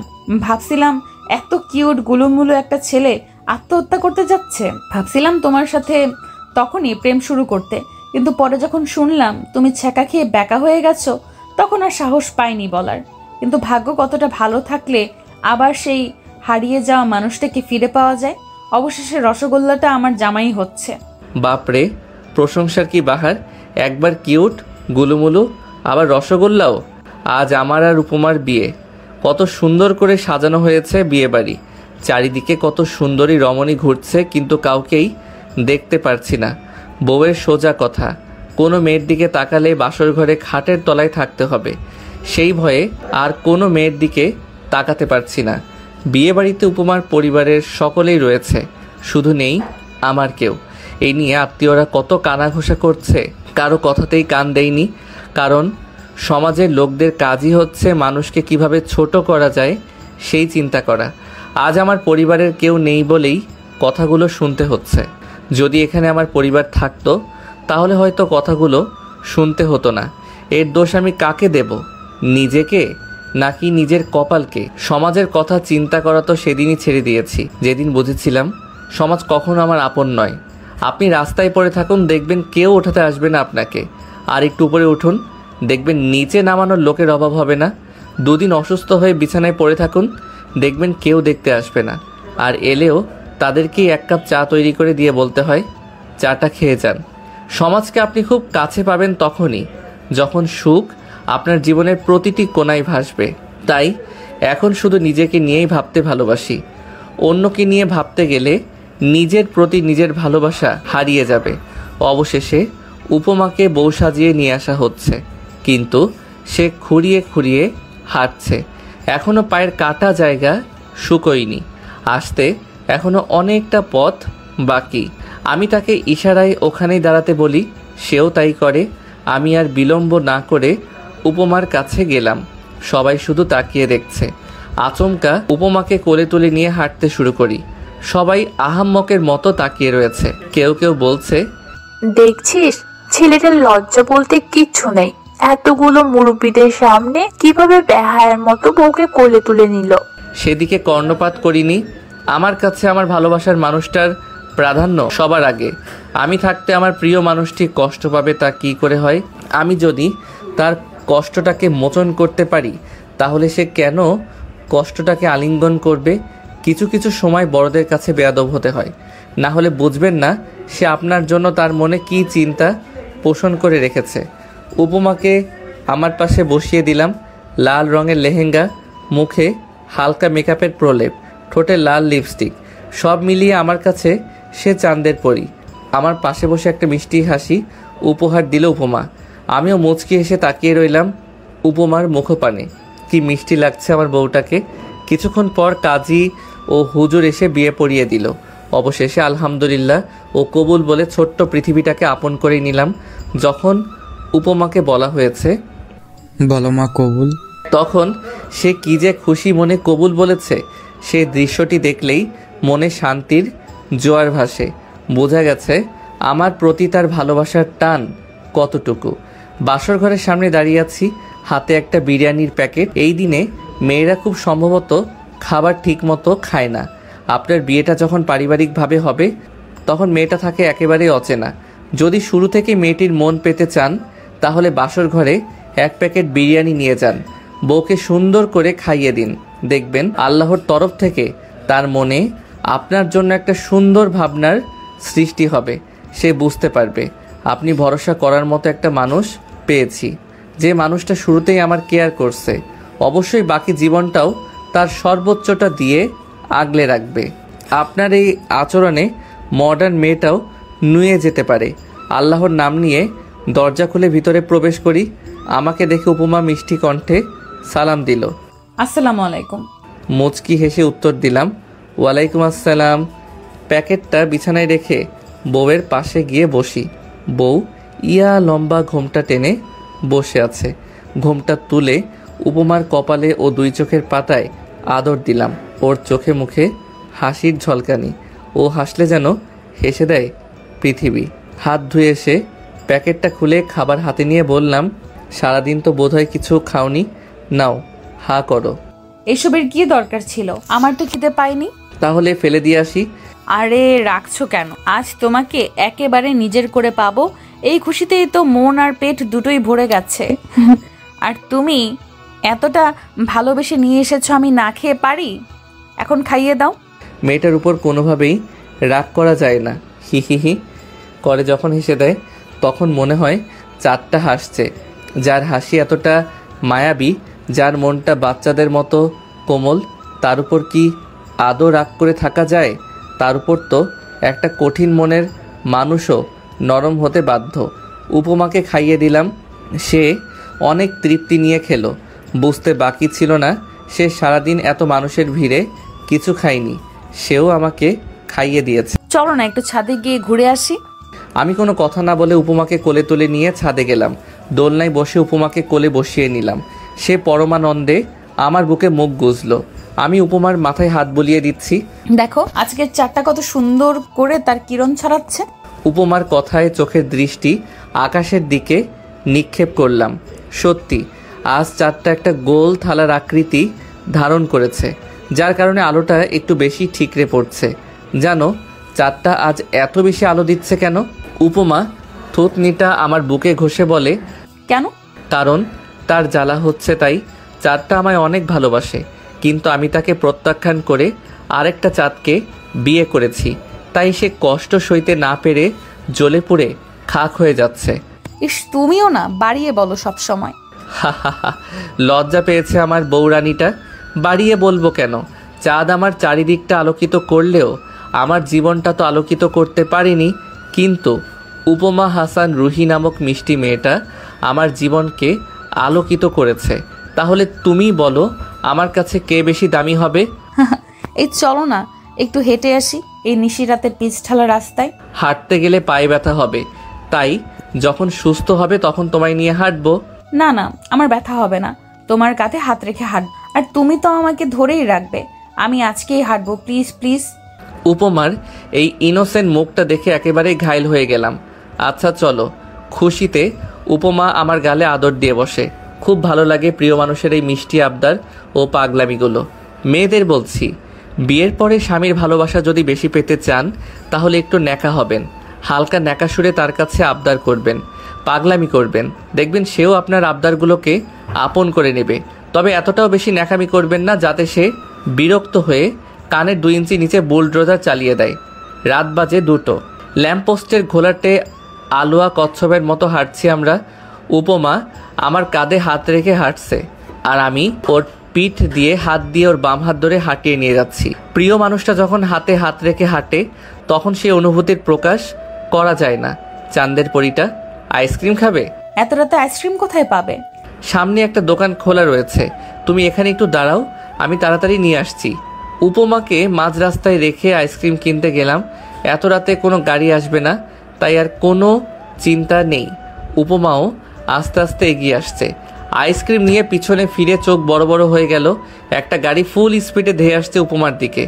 উপমাও আপ্রাণ চেষ্টা করছে সরে যেতে। হঠাৎ বুকের ভিতরটা ধুক করে ওঠে। আইসক্রিম দুটো ফেলে দিয়ে সর্বোচ্চ শক্তি দিয়ে দৌড় দিলাম। উপমা আমার দিকে এগিয়ে আসছে আর আমি তার দিকে। উপমা আমার বুকে মাথা রেখে অঝোর ধারায় চোখের পানি ফেলছে। বড্ড বেশি ভয় পেয়েছিল মেয়েটা, আর এক মুহূর্ত দেরি করলেই আজ উপমার বড় কোনো ক্ষতি হয়ে যেত। গাড়িটা যখন উপমার খুব কাছাকাছি চলে এসেছিল ঠিক তখনই আমি উপমাকে রাস্তা থেকে সরিয়ে নেই। কাঁদতে কাঁদতে এক সময় উপমা হেঁচকি টানতে শুরু করলো। আমি এতক্ষণ গাড়ির নাম্বার নোট করায় ব্যস্ত ছিলাম। উপমার চোখের পানি মুছে দিয়ে বুকে শক্ত করে জড়িয়ে ধরলাম। আরে পাগলি, এভাবে বাচ্চাদের মতো কাঁদছো কেন? দেখো, কিচ্ছু হয়নি তোমার, আমি তোমার পাশে আছি। আমি থাকতে তোমার কি কোনো ক্ষতি হতে পারে? কিচ্ছু হতে দেব না আমার বউরানীটার। উপমা আমার গালে হাত বুলিয়ে বলল, জানো মুগ্ধ, আমি এক মুহূর্তের জন্য ভেবেছিলাম তোমার জীবনটাকে আবারও আধারে ফেলে দিয়ে চলে যাচ্ছি। মেয়েটার কথা শুনে অবাক না হয়ে পারি না। নিজের বিপদের সময় সে চিন্তা করছে আমার কথা, অথচ নিজের চিন্তা মাথাতেই নেই। আমাকে রেখে কোথাও যেতে দিলে তো তুমি যাবে, কোথাও যেতে দিচ্ছি না বউরানী। তুমি আমার জীবনের শেষ নিঃশ্বাস অবধি থেকে যাবে আমার পাশে। এখন প্লিজ কান্না থামাও। দেখো, আমাদের কারোর কিছুই হয়নি। অযথা চোখের পানিগুলো নষ্ট করছো তুমি। অন্য কোনো সময় যখন তোমাকে পেটাবো তখন চোখের পানিগুলো ফেলো, এখন চোখের পানিগুলো জমিয়ে রাখো। উপমা আমার বুকে হালকা আঘাত করে বলে, আমাকে মারবে? এত বড় সাহস! তোমাকে টানতে টানতে হাজতে ভরে দেব। তুমি জানো আমি কে? এই অপরাধের জন্য তোমাকে আমি কত বড় শাস্তি দিতে পারি। তুমি কে? আমি হচ্ছে এই শহরের সাব ইন্সপেক্টর। তার থেকে বড় পরিচয় হচ্ছে আমি ওসি সাহেবের বউ। আমি 2 হাত দূরে সরে গেলাম। আকতি সুরে বললাম, ভুল হয়ে গেছে ম্যাডাম, আর এমন হবে না। আপনি আমায় ক্ষমা করে দিন, আর কখনোই সাহস দেখাবো না। উপমা আমার অভিনয় দেখে ফিক করে হেসে দেয়। খিলখিল করে হাসছে আমার বউরানীটা। কি যে ভালো লাগছে তার হাসিটা দেখতে। হয়েছে, এখন আমাকে কোলে নিয়ে বাসায় চলো, তাহলেই আর শাস্তি পেতে হবে না। অজ্ঞতা বউকে আবার কোলে নিয়ে হাঁটা ধরি বাসার পথে। বাসায় এসে দুজনে ফ্রেশ হয়ে বিছানায় বসলাম। পকেট থেকে ফোনটা বের করে কনস্টেবলকে কল করি। আসসালামু আলাইকুম স্যার। স্যার, এই সময় আমাকে কল দিলেন? ওয়ালাইকুম আসসালাম। তোমার একটা কাজ আছে, তোমাকে একটা গাড়ির নাম্বার দিচ্ছি, খোঁজ করে দেখো কার গাড়ি, আর দেখা পেলেই থানায় নিয়ে আসবে। ওকে, নাম্বারটা দিলাম। ঠিক আছে স্যার, আমি দেখছি। ফোনটা পাশে রেখে উপমার হাতটা আমার হাতের মুঠোয় নিয়ে ওর দিকে তাকালাম। মেয়েটির মুখে এখনো ভয়ের ছাপ স্পষ্ট দেখা যাচ্ছে। ওর মুখে হাত বুলিয়ে বলি, এখনো ভয় পাচ্ছ? এতটা ভয় পেলে চলবে? তুমি তো একজন সাহসী পুলিশ অফিসার, তোমাকে এভাবে ভয় পাওয়া মানায় না। উপমা আবারও 2 ফোঁটা পানি ফেললো। ভয় আর কি নিজের জন্য হচ্ছে, ভয় হয় তোমায় নিয়ে।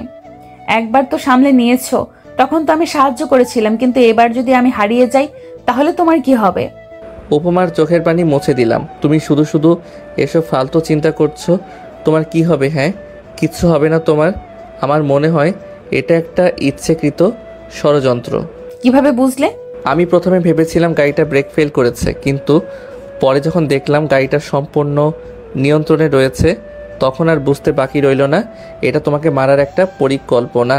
আমি কার কি ক্ষতি করেছি যে আমায় মারবে? পুলিশ জয়েন করার পর তো কোনো অপরাধীকেও ধরিনি, তাহলে আমাকে মারার মতো কে থাকবে? আমি যেটা আন্দাজ করছি, যদি সেটা হয় তাহলে একদম শেষ করে ফেলবো তাকে। কাকে শেষ করবা তুমি? বাদ দাও, এখন ঘুমাবে চলো। উপমা আহ্লাদি কণ্ঠে বলল, আজকে রাতে কেউ ঘুমায়, আমাকে আদর করবা না? উপমার কপাল থেকে কয়েকটা চুল সরিয়ে দিয়ে বললাম, আজ তোমার উপর অনেক ধকল গেছে, এখন একটু বিশ্রাম করো। আদর তো সারা জীবনই করতে পারবো। উপমা ভেঙচি কেটে বলল, বিয়ের আগে কত চাপাবাজি, আমাকে দেখলে রোম্যান্স করতে ইচ্ছে করে, এটা করতে ইচ্ছে করে, ওটা করতে ইচ্ছে করে। এখন নেতিয়ে পড়েছে। বাপরে, মেয়ে তো দেখি সাংঘাতিক। আমার পুরুষত্বের দিকে আঙুল তুলেছে, এটা তো মেনে নেওয়া যায় না। মুহূর্তের মধ্যেই উপমাকে বিছানায় চেপে ধরে ঠোঁটে মুখে ইচ্ছে মতো আদর করতে লাগলাম। তারপর দীর্ঘ সময় নিয়ে একটা ওয়ানডে ম্যাচ খেললাম। যা ডোজ দিয়েছি তাতে মনে হয় না উপমা বিছানা থেকে উঠে হাঁটতে পারবে। এদিকে উপমা শুধু ফুঁসছে, বেচারি কিছু বলতেও পারছে না। হা হা হা, বেশি ভাব নিতে গিয়ে ফাটা বাঁশের চিপায় পড়ছে। শয়তান, খবিস, হনুমান, গন্ডার, জিরাফ, লেজকাটা বানর, আদর করতে বলেছি বলে এভাবে? এখন আমি হাঁটবো কিভাবে? তোমার ঘাড়ে চেপে সারা দুনিয়া ঘুরবো বলে দিলাম। ছেলেদের পুরুষত্বের দিকে আঙুল তুললে ছেলেরা এতটাই খেপে যায়। তোমাকে আমি পুলিশে দেব। এই মেয়ে কথায় কথায় শুধু পুলিশের ভয় দেখায়। ওর মাথার তার কি ঢিলে হয়ে গেছে? হয়েছে, এবার ঘুমাও, অনেক রাত হয়েছে।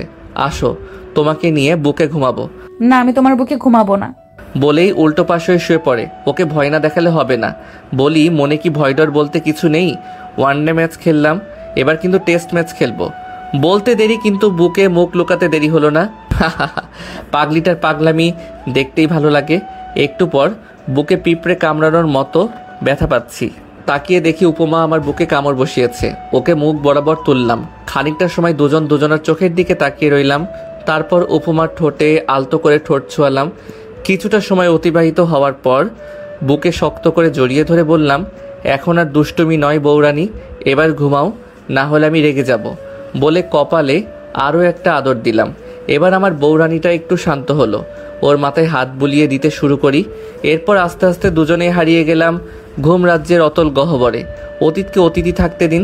একে মনে করে নিজের জীবনটাকে বিষাক্ত করবেন না। নিজের অতীত বর্তমান জীবনসঙ্গীকে বলবেন না। সে যদি আপনার জন্য পারফেক্ট না হয়, সে যদি আপনাকে বুঝতে না পারে, তাহলে দেখবেন কোনো একদিন সে আপনার অতীত তুলে খোঁটা দিতে ভুলবে না। কি দরকার নিজের অতীতকে টেনে আনার? অতীতটা লুকিয়ে যদি জীবনটা সুখের হয় তাহলে ক্ষতি কি? সবাই তো আর উপমা নয় যে আপনাকে আপনার মতো করে বুঝবে। আর একটা কথা, সবসময় আফসোস করে এমন মেয়ে কখনো বিয়ে করবেন না, তাহলে জীবনে সুখী তো হতে পারবেনই না, উল্টো জীবনটা জাহান্নামে পরিণত হবে। আমাদের বিয়ে উপলক্ষে ছুটি দিয়েছে, তাই কয়েকদিন ডিউটিতে যাব না। বিয়ের 2 দিন পরে সকালে নাস্তা করেছিলাম, তখনই কনস্টেবলের কল। স্যার, সবকিছু জানা গেছে, কে এইসবের মূল্যে রয়েছে, আর সেই গাড়ির ড্রাইভার এখন হাজতে, ও টাকা নিয়ে মানুষ খুন করে। কার কাজ এটা? ওর কথা শুনে আমার মাথায় আগুন জ্বলে উঠল। একটা মানুষ এতটা নিকৃষ্ট কিভাবে হতে পারে? আমিও থানায় গিয়ে নিশ্চিত হয়ে নিলাম। তারপর বাসায় এসে উপমার হাত ধরে নিয়ে এসে গাড়িতে বসিয়ে চালাতে শুরু করলাম। সে হাজারবার জিজ্ঞেস করছে, আমরা কোথায় যাচ্ছি? কোনো কথার জবাব না দিয়ে চুপ রইলাম। উপমার বাবার বাসায় বসে আছি। আমার পাশে উপমা বসে আছে এবং সামনে শ্বশুর শাশুড়ি। শাশুড়ি বললে ভুল হবে, তিনি একজন অমানুষ। সবাই অধীর আগ্রহ নিয়ে বসে আছে আমি কিছু বলবো বলে। আমি শুধু চেষ্টা করছি নিজের রাগটাকে নিয়ন্ত্রণে রাখতে। একসময় উপমা বলেই ফেললো, কি হয়েছে মুগ্ধ? তুমি এইভাবে আমাকে না বলে বাবার বাসায় নিয়ে এসেছো কেন? আর বাবা মাকে সামনে বসিয়ে রেখেছো, কিছুই বলছো না যে? এবার শ্বশুর মশাইও বলে ওঠে, জামাই বাবাজি, তোমাকে চিন্তিত মনে হচ্ছে, আর তোমার মুখ দেখে বোঝা যাচ্ছে তুমি রেগে আছো। কি হয়েছে বাবা, বলো আমাকে। আমার মেয়ে কি কোনো অপরাধ করেছে? আমি একবার উপমার দিকে তাকিয়ে দৃষ্টি সরিয়ে শ্বশুর মশাইয়ের দিকে তাকালাম। সুষ্ঠুভাবে বললাম, অপরাধ আপনার মেয়ে নয়, করেছে আপনার ঘরের বউ। আমার মুখে এই ধরনের বাক্য শুনে সবাই কিঞ্চিত অবাক হয়েছে বটে। শ্বশুর মশাই হয়তো ভাবতে শুরু করেছে ছেলেটার বিয়ে হতে না হতে বেয়াদবি শুরু করেছে। উপমা আমার হাত টেনে বলল, এইসব কি যাতা বলছো মুগ্ধ? উনি আমার মা হয়, আর সম্পর্কে তোমার শাশুড়ি হয়, আর শাশুড়ির সঙ্গে এভাবে কেউ কথা বলে? উপমার দিকে তাকিয়ে একটা মুচকি হাসি উপহার দিলাম। মেয়েটা বড্ড অভিনয় করতে জানে। আর কত অভিনয় করবে ভালো থাকার, নিজেকে খুশি রাখার, আর কত মিথ্যা হাসি দেবে এই মুখ দিয়ে। এবার উপমার মুখটা মলিন হয়ে গেল।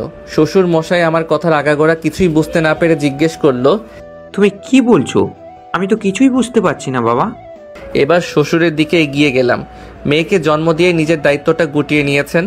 দিন শেষে যখন বাড়ি ফিরতেন তখন কি একবারের জন্যেও মেয়েটার ঘরে গিয়ে জিজ্ঞেস করছেন, মা আজ তোর দিনটা কেমন কাটলো, ঠিক মতো খাবার খেয়েছিস তো? জিজ্ঞেস করেছিলেন কখনো? আমার সম্মানিত শ্বশুর মাথাটা নিচু করে নিলেন। আমি আবারও বলতে শুরু করি, উপমার জন্মের সময় নাকি ওর মা মারা যায়।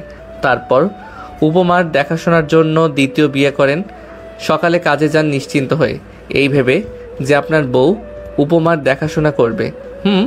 দেখাশোনা করেছে ঠিকই, আর সেটা এমনভাবে দেখেছে যে মেয়েটা মানসিকভাবে পাগল হয়ে যায়। যতই বড় হতে থাকে তাকে ততই কষ্ট দেয়। যখন সে নিজের মানসিক শান্তির খোঁজে বাইরে যায় তখন শুনতে হয় সে নাকি বাইরে ফষ্টি নষ্টি করে বেড়ায়। এরপরও আপনার মেয়ে তার বিরুদ্ধে আপনাকে কিছু বলেনি। কেন জানেন? কারণ সে আপনার মতো নির্বোধ নয়। জন্ম দিলেই দায়িত্ব শেষ হয়ে যায় না, বাচ্চাদের ভালোবাসতে হয়, না হলে তারা বকে যায়। কিন্তু উপমা নিজেকে সঠিক রাস্তায় ঠিকই রেখেছে। আপনারা তো পিতামাতা নামের কলঙ্ক।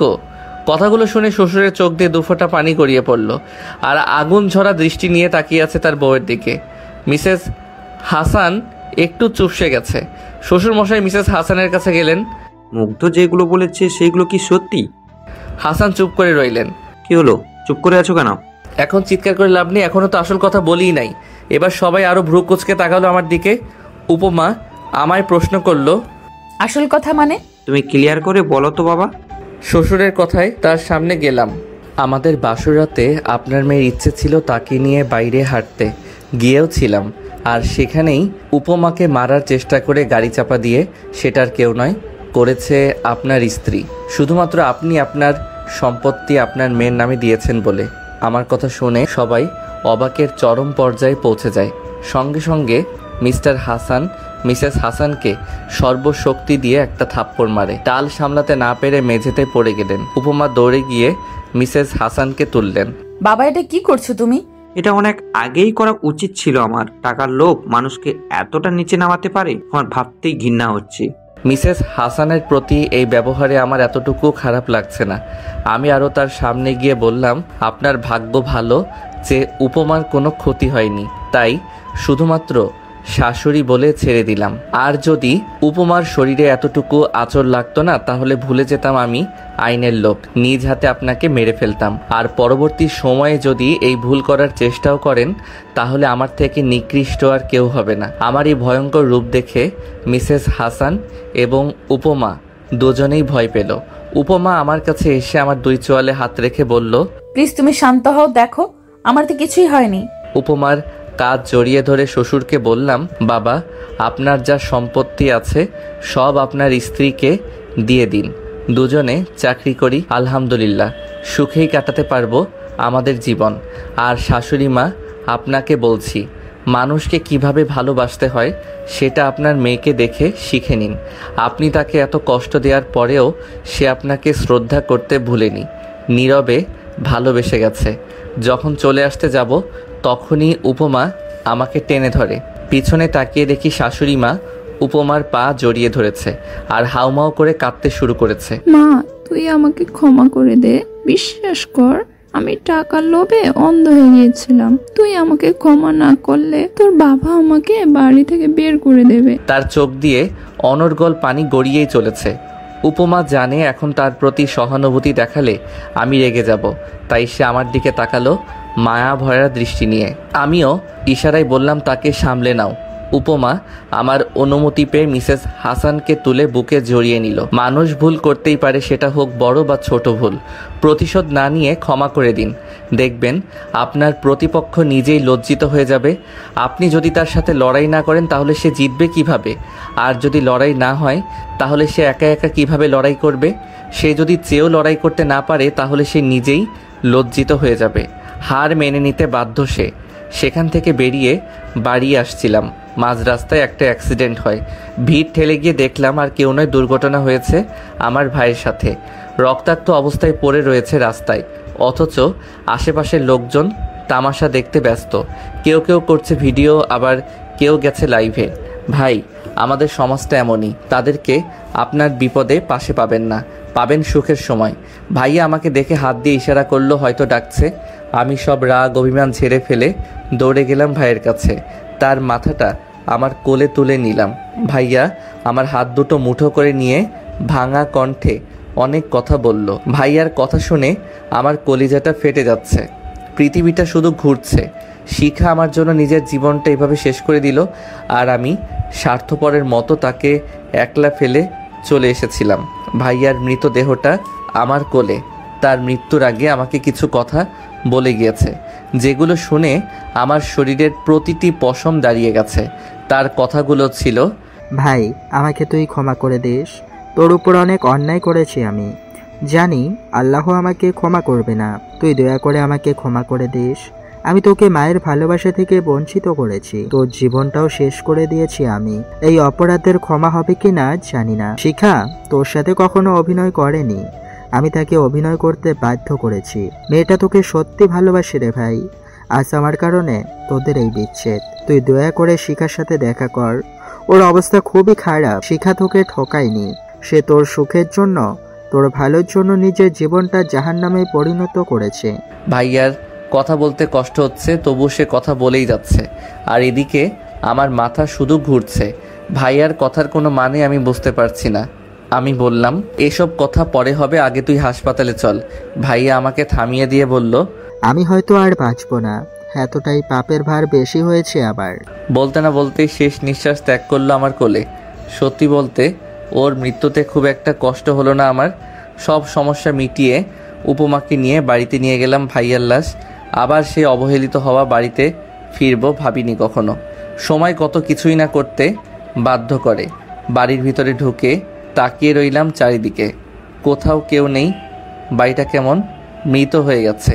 কোথায় তুমি? আমি ডাকার কিছু মুহূর্ত পরেই ঘর থেকে বেরিয়ে এলো মা। আমাকে দেখে দৌড়ে এসে জড়িয়ে ধরে অজস্র চুমুতে ভরিয়ে দেয় আমার মুখ। বাবা, এতদিন পর আমাদের কথা মনে পড়লো তোর? কিভাবে মাকে ছাড়া থাকতে পারলি? বলেই হু হু করে কেঁদে ওঠে। মা, কান্না থামাও, একটা খারাপ সংবাদ আছে। মা এবার হেঁচকি তুলে বলল, তুই কি আবার আমাকে ছেড়ে চলে যাবি? তেমন কিছু না, বাইরে তোমার বড় ছেলের লাশ রয়েছে। দুর্ঘটনায় মৃত্যু হয়েছে। ভাইয়ার মৃত্যুর খবর শুনে মায়ের তেমন কোনো হেলদোল পেলাম না। আশ্চর্য, নিজের ছেলের মৃত্যুতে মায়ের এতটুকু কষ্ট নেই। ওর মতো কোলাঙ্গার বেঁচে থাকার অধিকার রাখে না। আমি ওকে অভিশাপ দিয়েছিলাম যেন গাড়ির নিচে পড়ে মরে। আল্লাহ আমার কথা শুনেছে। বুঝতে পারছি মায়ের মাথা ঠিক নেই। এদিকে বাবাও বাড়ি নেই, শিখাকেও দেখছি না। বাবাকে কল করে ডাকা হলো। আস্তে আস্তে পাড়া প্রতিবেশী আত্মীয় স্বজন সবাই চলে এলো। দাফনের কাজ শেষ করে আবার বাড়িতে ফিরলাম। মা মুখে শাড়ির আঁচল গুজে কাঁদছে। হাজার হোক মাই তো, সন্তান যতই অপরাধ করুক মায়ের কাছে সে ক্ষমা পাবেই। বাবা সবসময় কেমন অপরাধীর চোখে আমার দিকে তাকিয়ে আছে। মায়ের অবস্থা তেমন একটা ভালো নয়। উপমাকে নিয়ে মায়ের পাশে বসলাম। উপমাকে দেখিয়ে বললাম, মা, তোমার বৌমা। উপমা মাকে সালাম দিল। মাও চোখের পানি মুছে উপমার থুতনিতে হাত রেখে বলল, অনেক মিষ্টি আমার বৌমা। কবে বিয়ে করলি তোরা? অল্প কিছুদিন আগে। তা মা, শিখাকে দেখছি না যে? শিখার কথা বলতেই মায়ের মুখটা একটু বেশি মলিন হয়ে গেল বোধহয়। শিখা আর তোর ভাইয়ার ডিভোর্স হয়েছে। কথা শুনে মনটা ধুপ করে উঠল। ডিভোর্স? কিন্তু কেন? মা এবার কেঁদেই ফেলল। হঠাৎ বাবা বলে ওঠে, তোর মার বলার অবস্থায় নেই। আমি বলছি, তুই যখন বাড়ি ছেড়ে চলে যাস তারপর থেকেই শিখার ওপর অত্যাচার করত, কারণ শিখা তাকে স্বামী হিসাবে মানতে নারাজ। শিখা তোকে ঠকায়নি বাবা। আবির মানে তোর বড় ভাই তোকে মেরে ফেলার হুমকি দিয়ে শিখাকে ভয় দেখিয়ে বিয়ে করেছে। এগুলো আমরা জানতে পারি কিছুদিন আগে। আর শিখা তোর মৃত্যুর ভয়ে ওই জানোয়ারটাকে বিয়ে করে ফেলে। নিজের জীবনের শখ আহ্লাদ, তোকে নিয়ে দেখা সব স্বপ্ন, ইচ্ছে, আকাঙ্ক্ষাকে গলা টিপে হত্যা করে। তখন আমরাও তোকে ভুল বুঝেছিলাম, কারণ আবির শিখাকে দিয়ে বলেছিল তুই নাকি শিখার সাথে প্রতারণা করেছিস। তোকে নানানভাবে আমাদের সামনে খারাপ করেছে। তারপর তুই যখন চলে গেলি তখন শিখার প্রতি শুরু হলো আবিরের অত্যাচার। জোর করে আমার থেকে সব সম্পত্তি লিখে নেয়। তারপর প্রতি রাতে নেশা করে বাড়িতে এসে শিখাকে মারতো। আমরা কিছু বলতে গেলে আমাদেরকে বলেই হু হু করে কেঁদে ওঠে বাবা। চোখের পানি যেন বাদ মানছে না। আমি যতই বাবার কথা শুনছি ততই বুকটা চিনচিন করে উঠছে। তোমাদেরও কি? নেশা করে শিখাকে তো মারতোই, আমরা বাধা দিলে আমাদেরকেও মারতো সে। বাবার এই কথাটি শুনে রাগে চোখ দুটো বন্ধ হয়ে গেল। ইচ্ছে করছে জানোয়ারটাকে কবর থেকে তুলে আবার মেরে ফেলি। বাবা আবার বলতে শুরু করলো, নেশা তো করতোই, সাথে বাড়িতে মেয়েও নিয়ে আসতো আর শিখাকে ঘরের বাইরে বের করে দিত। শিখা আবিরের হাজারো লাথি খেয়ে পড়ে থাকতো। একটা সময় আমরা সবাই মিলে ওদের ডিভোর্স করিয়ে দেই। মেয়েটা প্রায় মরতে বসেছিল। প্রতি রাতে তোর ছবি জড়িয়ে ধরে অঝোর ধারায় কান্না করত। মেয়েটা আজও তোর ছবি দেখে চোখের পানি ফেলে। মেয়েটা শুধু কষ্টই পেয়ে গেল রে বাবা। শুধু তোর জীবনের কথা ভেবে মেয়েটা নিজের জীবনটায় জাহান্নাম করে দিল। ওদের ডিভোর্স করিয়ে দেওয়ার পরে ভেবেছিলাম ওর অন্য কোথাও বিয়ে দিয়ে দেব আমরা, কিন্তু তার আগেই ঘটে গেল আরও একটা দুর্ঘটনা। শিখার মুখে শুনেছি কয়েকদিন আগে নাকি রাস্তায় তোর মতো কাউকে দেখে, আর তাই তার কাছে ছুটে যাওয়ার জন্য রাস্তা পার হচ্ছিল। এপাশ ওপাশ না দেখেই হুট করে রাস্তায় চলে যাওয়ায় প্রাইভেট কারের সাথে ধাক্কা খায়। পা দুটো একটুর জন্য বেঁচে গেছে। বাবার কথাগুলো শুনে আমার মাথায় বাজ পড়ার মতো অবস্থা। হঠাৎ খেয়াল করলাম গাল দুটো ভিজে গেছে। আজ চোখ দুটো বেইমানি করছে নিজের সাথে। যাকে ভুল বুঝে দূরে চলে গেলাম সেই কিনা আমার জন্য এত কিছু। উপমার দিকে তাকিয়ে দেখি উপমা ও নীরবে চোখের পানি ফেলছে। একটা মানুষ কতটা ভালোবাসলে তার ভালোবাসার মানুষের জন্য নিজের জীবনটা এভাবে বিষিয়ে তুলতে পারে।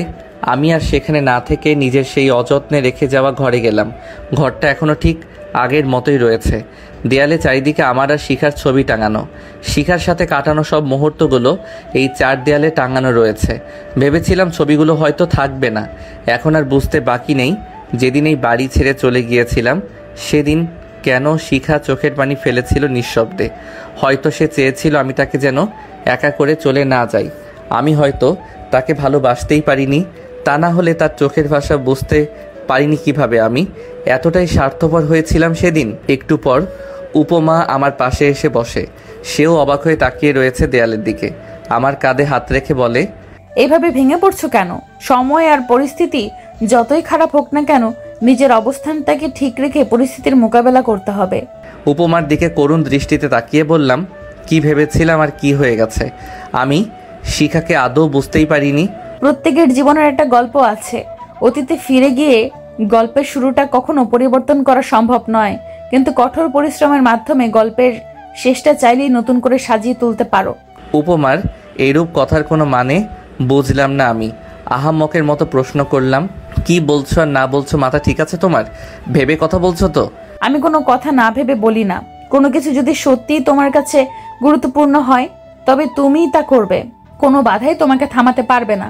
কিছু কিছু সময় আসে যখন আমরা বিশ্বাস ও অবিশ্বাসের সীমারেখায় অবস্থান করি।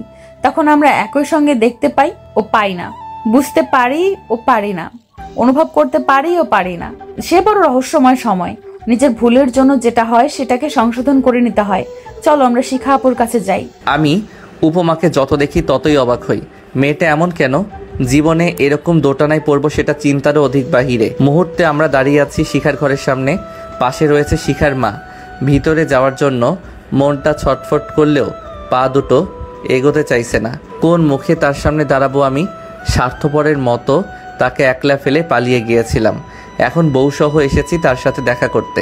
অবশেষে উপমা আমাকে ধরে নিয়ে গেল ঘরের ভিতরে। এত বছর পর শিখাকে দেখে মনটা কেমন উত্তেজিত হয়ে ওঠে। শিখা সিলিং ফ্যানের দিকে এক পলকে তাকিয়ে রয়েছে, আর চোখ দিয়ে অনবরত পানি পড়ছে নিঃশব্দে। আমরা ঘরে প্রবেশ করেছি, এখনও টের পাইনি সে। শিখার দুটো পায়ে ব্যান্ডেজ পেঁচিয়ে রেখেছে। শিখার মা শিখার পাশে গিয়ে তার মাথায় হাত বুলিয়ে বলল, দেখ মা শিখা, তোর সাথে কারা দেখা করতে এসেছে। এবার শিখা চোখের পলক ফেলে ঘাড় ঘুরিয়ে আমার দিকে তাকালো। আমাকে দেখেই শিখা ফোপাতে শুরু করে, কিন্তু চোখে পানি নেই। একটু পর চোখ দিয়ে আবার পানি পড়তে শুরু করে। শুনেছি কথাও বলতে পারে না ঠিক মতো। শিখা তার একটা হাত আমার দিকে বাড়িয়ে ইশারায় ডাকে। শিখার চোখের পানিগুলো আমার একদম ভেঙে দিচ্ছিল। এ কোন দোটানায় পড়লাম আমি? নিয়তি এত নিঠুর। শিখা তখনই যদি বলতো সব কিছু, তাহলে হয়তো কিছু করতে পারতাম না। তবে তাকে নিয়ে চুপিসারে পালাতে তো পারতাম, দুজনের জীবন বাঁচাতে। আজ ওর বোকামির কারণে মানুষ বিপদে পড়লে আপনা আপনি নির্বোধের মতো কাজ করে বসে। আফসোস করেই বা কী হবে? এখন আফসোস করলে খামোখা ভবিষ্যৎটাকে অন্ধকারে ঠেলে দেওয়ার মতো বোকামি করা হবে। কারো জীবনকে একেবারে বিষিয়ে দিতে আফসোস শব্দটাই যথেষ্ট। আফসোস যারা করে তারা কখনো জীবনের স্বাদ পায় না। তারা ভাবে, ইস, জিনিসটা কেন যে ছেড়ে আসলাম, যদি চাইতাম তাহলে পাইতাম। এই ভেবেই সেখানে নিজেকে গুটিয়ে নেয়, কিন্তু চিন্তা করে না যে আমি যেটা পারিনি সেটাকে আবার অর্জন করতে চেষ্টা করব। আমি শিখার এমন নীরব আর্তনাদ দেখে উপমার দিকে তাকালাম। উপমা মিষ্টি একটা হাসি দিয়ে বলল, যাও, যাকে কাঁদিয়েছো তার চোখের পানি মুছে দাও। আমিও আস্তে আস্তে এগিয়ে গেলাম, শিখার পাশে বসে তার চোখের পানি মুছে দিলাম। আজ কতদিন পর শিখাকে স্পর্শ করলাম। শিখা আমার গালে হাত বুলিয়ে ভাঙা কণ্ঠে বলল, কেমন আছো গুড্ডু? আজও তার মুখে তার দেওয়া নামটা শুনতে পাবো ভাবতে পারিনি। আমি ভালো আছি, তুমি কেমন আছো? শিখা ও উপমার মতোই মিষ্টি হাসি দিয়ে বলল, ভালো আছি। আশ্চর্য হতে বাধ্য হই আমি। শিখার কথায় এতটুকু ও অভিমানের ছাপ নেই, অথচ আমি তাকে ফেলে গিয়েছিলাম। সত্যিকারের ভালোবাসা বুঝি এমনই হয়, পাই বা না পাই সে সুখী হোক। এবার উপমা এসে শিখাকে ধরে বসিয়ে দিল। শিখা কৌতূহলী দৃষ্টিতে উপমাকে দেখছে, জিজ্ঞেস করেই বসলো, তুমি কে? আমি উপমার দিকে তাকালাম আর উপমাও। উপমা আমার বউ। শিখা মুখে হাসি রেখেই বলল, বাহ, কি মিষ্টি একটা মেয়েকে বিয়ে করেছো। কথাটি বলেই উপমার মাথায় এবং মুখে হাত বুলিয়ে দিল। শিখা আবারও বলে ওঠে, শোনো বোন, মুগ্ধর মতো সুন্দর মনের মানুষ খুব কম পাবে। ও যাকে ভালোবাসে তাকে একেবারে মনের গভীর থেকে ভালোবাসে।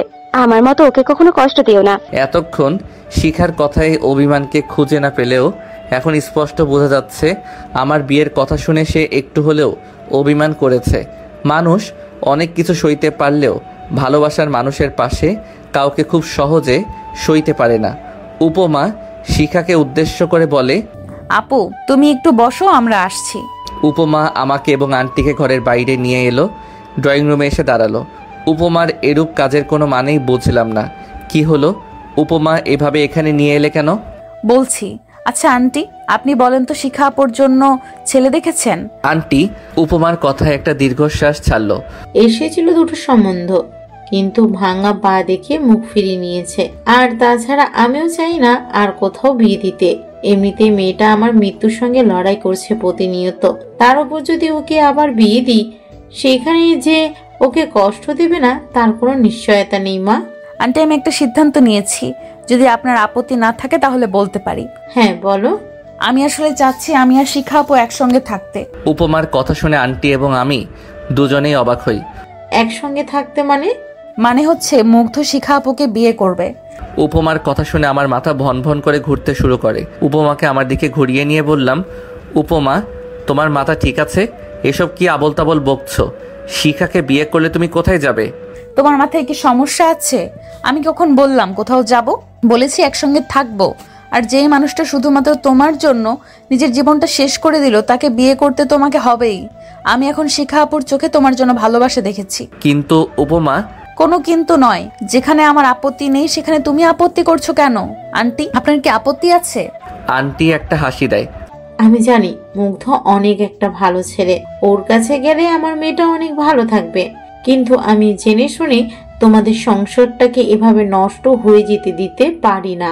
আন্টি আপনি একদম চিন্তা করবেন না, আমরা দুই বোন মিলেমিশে থাকবো, এইটুকু বিশ্বাস আপনি আমার উপর রাখুন। স্বামীর ভাগ যখন দিতে পারছি তখন মিলেমিশেও থাকতে পারবো। আর বাকি রইল মুগ্ধ, ওর কথার ধার কে ধারে? বেশি তেরামি করলে সোজা হাজতে ঢুকিয়ে দেব। বাহ, পরিস্থিতি যেমনই হোক উপমার ফাপড়ের ঠেলায় হাসি আসতে বাধ্য।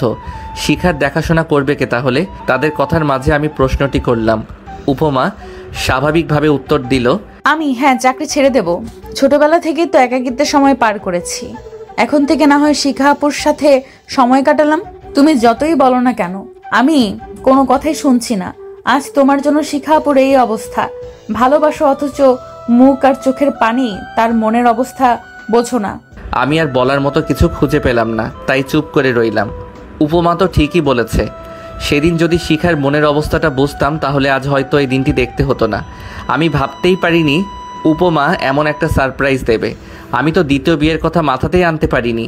আর সেখানে উপমা নিজেই জোর করছে আমাকে। অজ্ঞতা শিখার সাথে আমার বিয়ে হয়।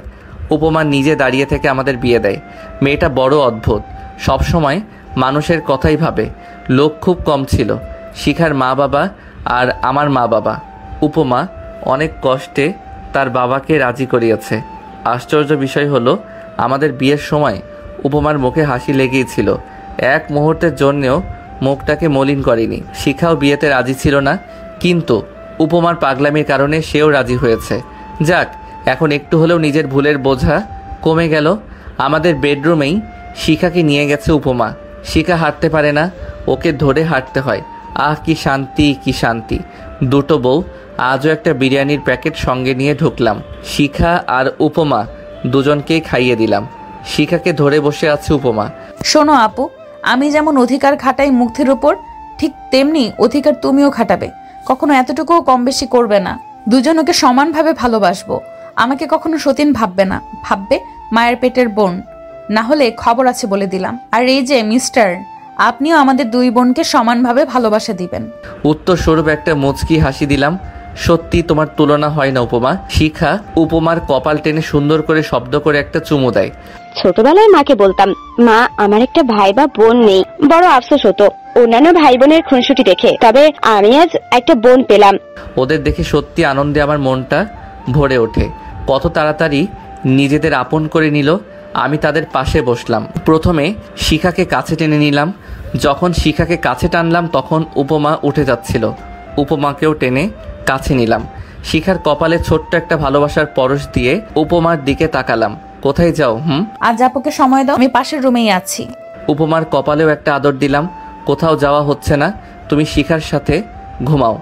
শিখা এখন অসুস্থ, আমি সোফায় ঘুমাচ্ছি। না, কেউ আলাদা থাকবো না, সবাই একসাথেই ঘুমাবো। শিখার কথায় উপমা আর কিছু বলল না। তিনজন শুয়ে পড়লাম। পরদিন সকালে অফিসে যাইনি বলে স্যার কল দিল। সালাম বিনিময় করে জিজ্ঞেস করলো, কি ব্যাপার, তুমি ডিউটিতে আসোনি কেন? স্যার আসলে আজ আসতে পারবো না। কেন? বিয়ে করেছি তাই। কি, তুমি আবার বিয়ে করেছো? এত বড় সাহস উপমাকে ছেড়ে? আরে স্যার রাগ করবেন না, উপমা নিজেই দাঁড়িয়ে থেকে আমাদের বিয়ে দিয়েছে। বাহ, তোমারই কপাল, আমার বউটা আর বুঝলো না। সুখে থেকো ভাই। কল কেটে গেল। হা হা হা। স্যারের জ্বলছে। কয়েকদিন পর দুই বউকে নিয়ে ওমরা করতে যাই। সমাপ্ত।